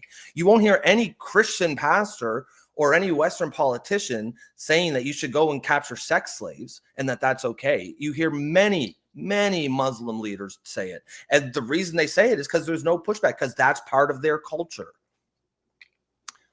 I agree. Yeah, and it's fundamentally at odds, the way they treat women, and frankly, the way they treat LGBTQ people, even Christians who don't agree with it. They don't want to throw gay people off of buildings. They might think it's a sin, but they're not advocating for criminalizing or throwing them off of buildings. And if they are, I'd be the first one to call them out for being hypocrites, because if Christ were to come back today, he would hang out with LGBTQ people trying to heal them. Yes, he hung out with prostitutes and tax collectors, like tax collectors, who were the most hated people in that society was tax collectors. They were the most hated. And that's why it's a big Bible story that Jesus hung out with tax collectors. But wait, Sylvie says, before you go, can you go into my question about the Bible and God? What was your question? What was that? Sorry, I didn't see the question. While we're waiting for that, Derek, overblown. Oh, there you go. It's right here. Do you believe that one have to read the Bible to believe in God? I believed in God way before I read the Bible. Way before. The thing is this is not something I talk about on this podcast, but I was a Buddhist way before. I was a Buddhist for almost 12 years, way before I became a Christian. Huh. Yeah. Oh yeah, bro. Like I have a massive Buddha tattooed on my forearm, and Buddhism brought me to of all the the sort of foreign religions, Buddhism is the one that I can get on board with a lot of the stuff they talk about. But Buddhism brought me to Christianity.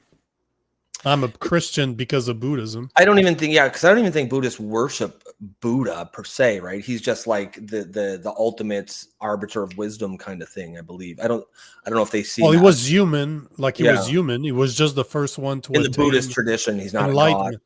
Yeah. No, he was just a regular dude. He was a rich dude. He came from royalty, but he's the first one to attain enlightenment.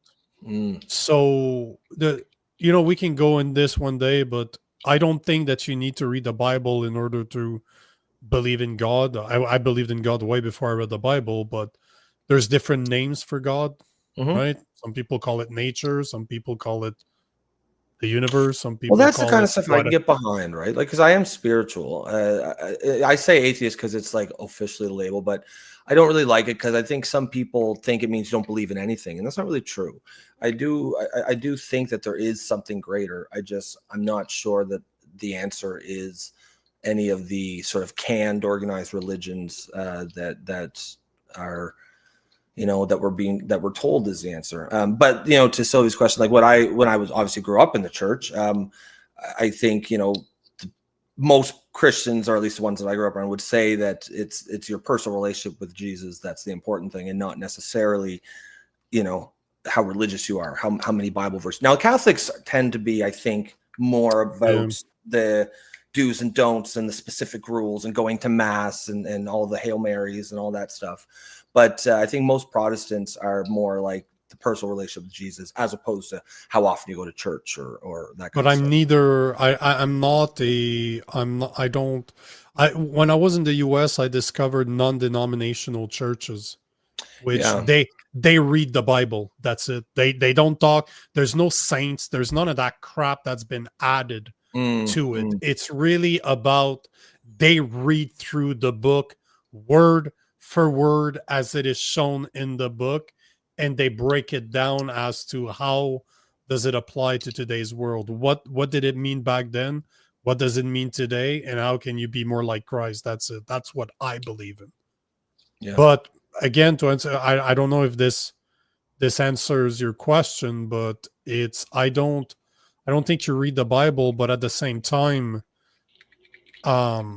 reading the Bible will show you that you are imperfect, that there are a lot of people that have struggled way before you, and there's always solutions to any problems that you have there. 2,000 years doesn't change much when it comes to the problems humans go through.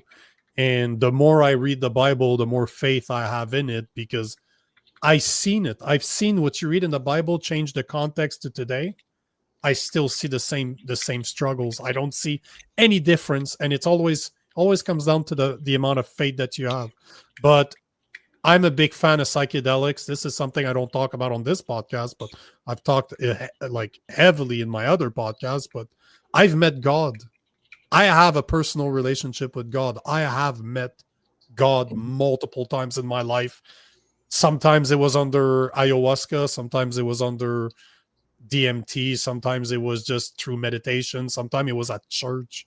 I've met God so many times in my life, and I have a personal, as you said, I have a personal relationship with God that nobody can tell me that I'm wrong, because I have met God and I interact with him every day. I've seen him everywhere around me.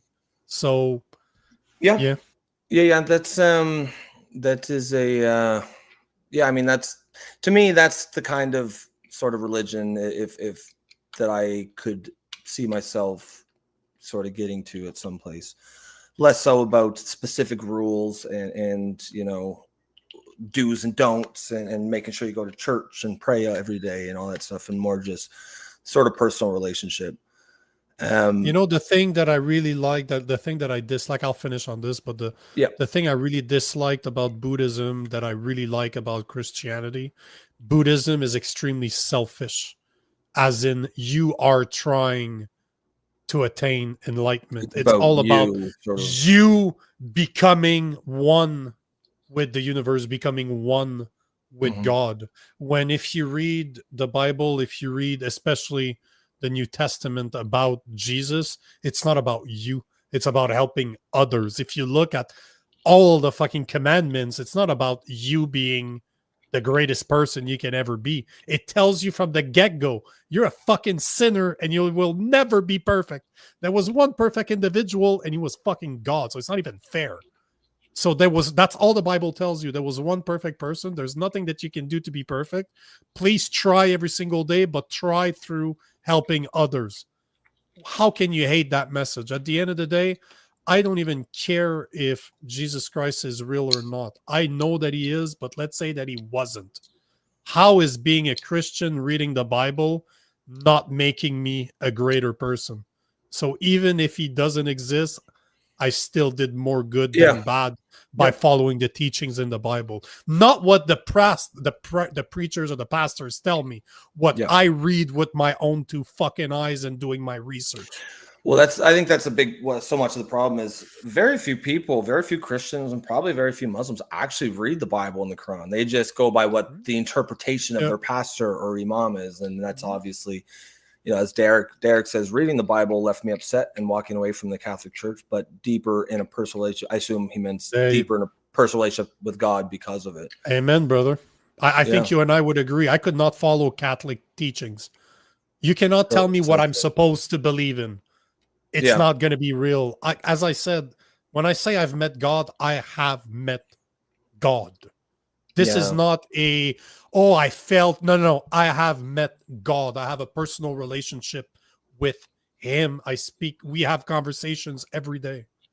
He is there as much as you're here right now. It's fucking weird. I don't like to talk about this because it sounds fucking crazy, but No, we'll put a pin in it there. We went obviously a little bit over, but that conversation with Leighton, I think, went a lot longer than we thought. But I really enjoyed it. I think he did as well. Hopefully you guys did. I know we didn't take quite as many questions as we do normally when we have a guest. We don't, but obviously whenever we don't have a guest, we'll still get back to that. Sylvia, I grew up as a Christian, but I'm no longer a churchgoer. However, my faith is intact. Yeah, I grew up as a Christian too. I'm not obviously not religious now, but I'm like I said, I am spiritual. I don't think that we just die and there's nothing. I do think there's something more. Angry. I am as Joe Rogan is. A lot of the things that I'm just more conservative than he is, but we've had very similar experience. We both come from martial art backgrounds, and we're big fan of psychedelics. He loves psychedelics too. So yeah. If you haven't dabbled with the beautiful DMT, I never have, but I really want to. And the thing that really appeals to me is the fact that pretty much almost everyone who does it says there's a heavily religious or spiritual component to it, and I do actually find that very appealing. But if you do ayahuasca, for example, the guy I do it with, he's from. I've done it in Peru in the Amazon, but I've also done it multiple times around Montreal. I rather do it around Montreal. The guy's so much better than anything I've seen in Peru. Really, eh? Nice. Oh, but he spent 10 years in Argentina and Peru. Yes, he is a real shaman. He imports the products from over there, and you go to his temple. It's a log house. It's fucking incredible. It's a great place to be. But that would be cool. But he has pictures of Buddha. He has pictures of Jesus Christ. He reads the Bible. He has pictures of Gandhi. He believes in spirituality, but he looks like Jesus Christ as a person. It's fucked up. The guy's awesome. But yeah, he reads the Bible, but he reads all other texts out there. But ayahuasca is a very spiritual / religious experience. Whatever you think God. Yeah. You will meet God. Yeah, that's what I've heard. How you interpret that God is different for everyone, of course. But Derek says, great podcast tonight, lads. Pray on it. And Bumpy says, and we'll end with this one. Rob, go check out the article from Law 360. Which one was that? Oh, the one he mentioned earlier. Yeah, I'll check that out. All right, we can end with that then. If you want to end with that. My next question for Nico: do you believe one should do psychedelic to believe in God? There's definitely a connection, I think. I don't think that one will necessarily bring you to the other, but it will strengthen what already exists. I do psychedelics because I'm a very big meditator. I meditate every day, and I've been meditating for more than a decade, probably more than that now, but I've had psychedelic experience meditating with no psychedelics in my body. Really, eh? Well, yeah, but your body produces DMT. DMT, the psychedelic substance, it's everywhere. It's in every single plant. It's just it's brain food. Like, again, I probably have 2 shelves on there that's about psychedelics. I'm just such a fan of psychedelics, but I take psychedelics to deepen my meditation. I always get deeper in my meditation on psychedelics, and then I try to duplicate it in real life. Either way, rabbit hole, massive. We got to dig ourselves out, guys. Thanks for tuning in. Like I said, tomorrow we'll obviously get back to. Oh wait, no, we're not on tomorrow. Oh no, yeah, we are. Tomorrow's Thursday. Yeah, we're Wednesday. Yeah, that's right. We'll get back to the regular where we take a lot more comments and questions. And guys, we don't talk about the Bible for 45 minutes. All right. Yeah, that's right. Guys, if you want to support the show, please consider becoming a member for the low price of $2.99 per month. You can support the show, help build the community here, and help us to keep bringing you guys this high quality content and great guests like we had tonight. Other than that, folks, we will see you tomorrow night, 8 p.m. Eastern, same place. Be safe. Have fun. We'll see.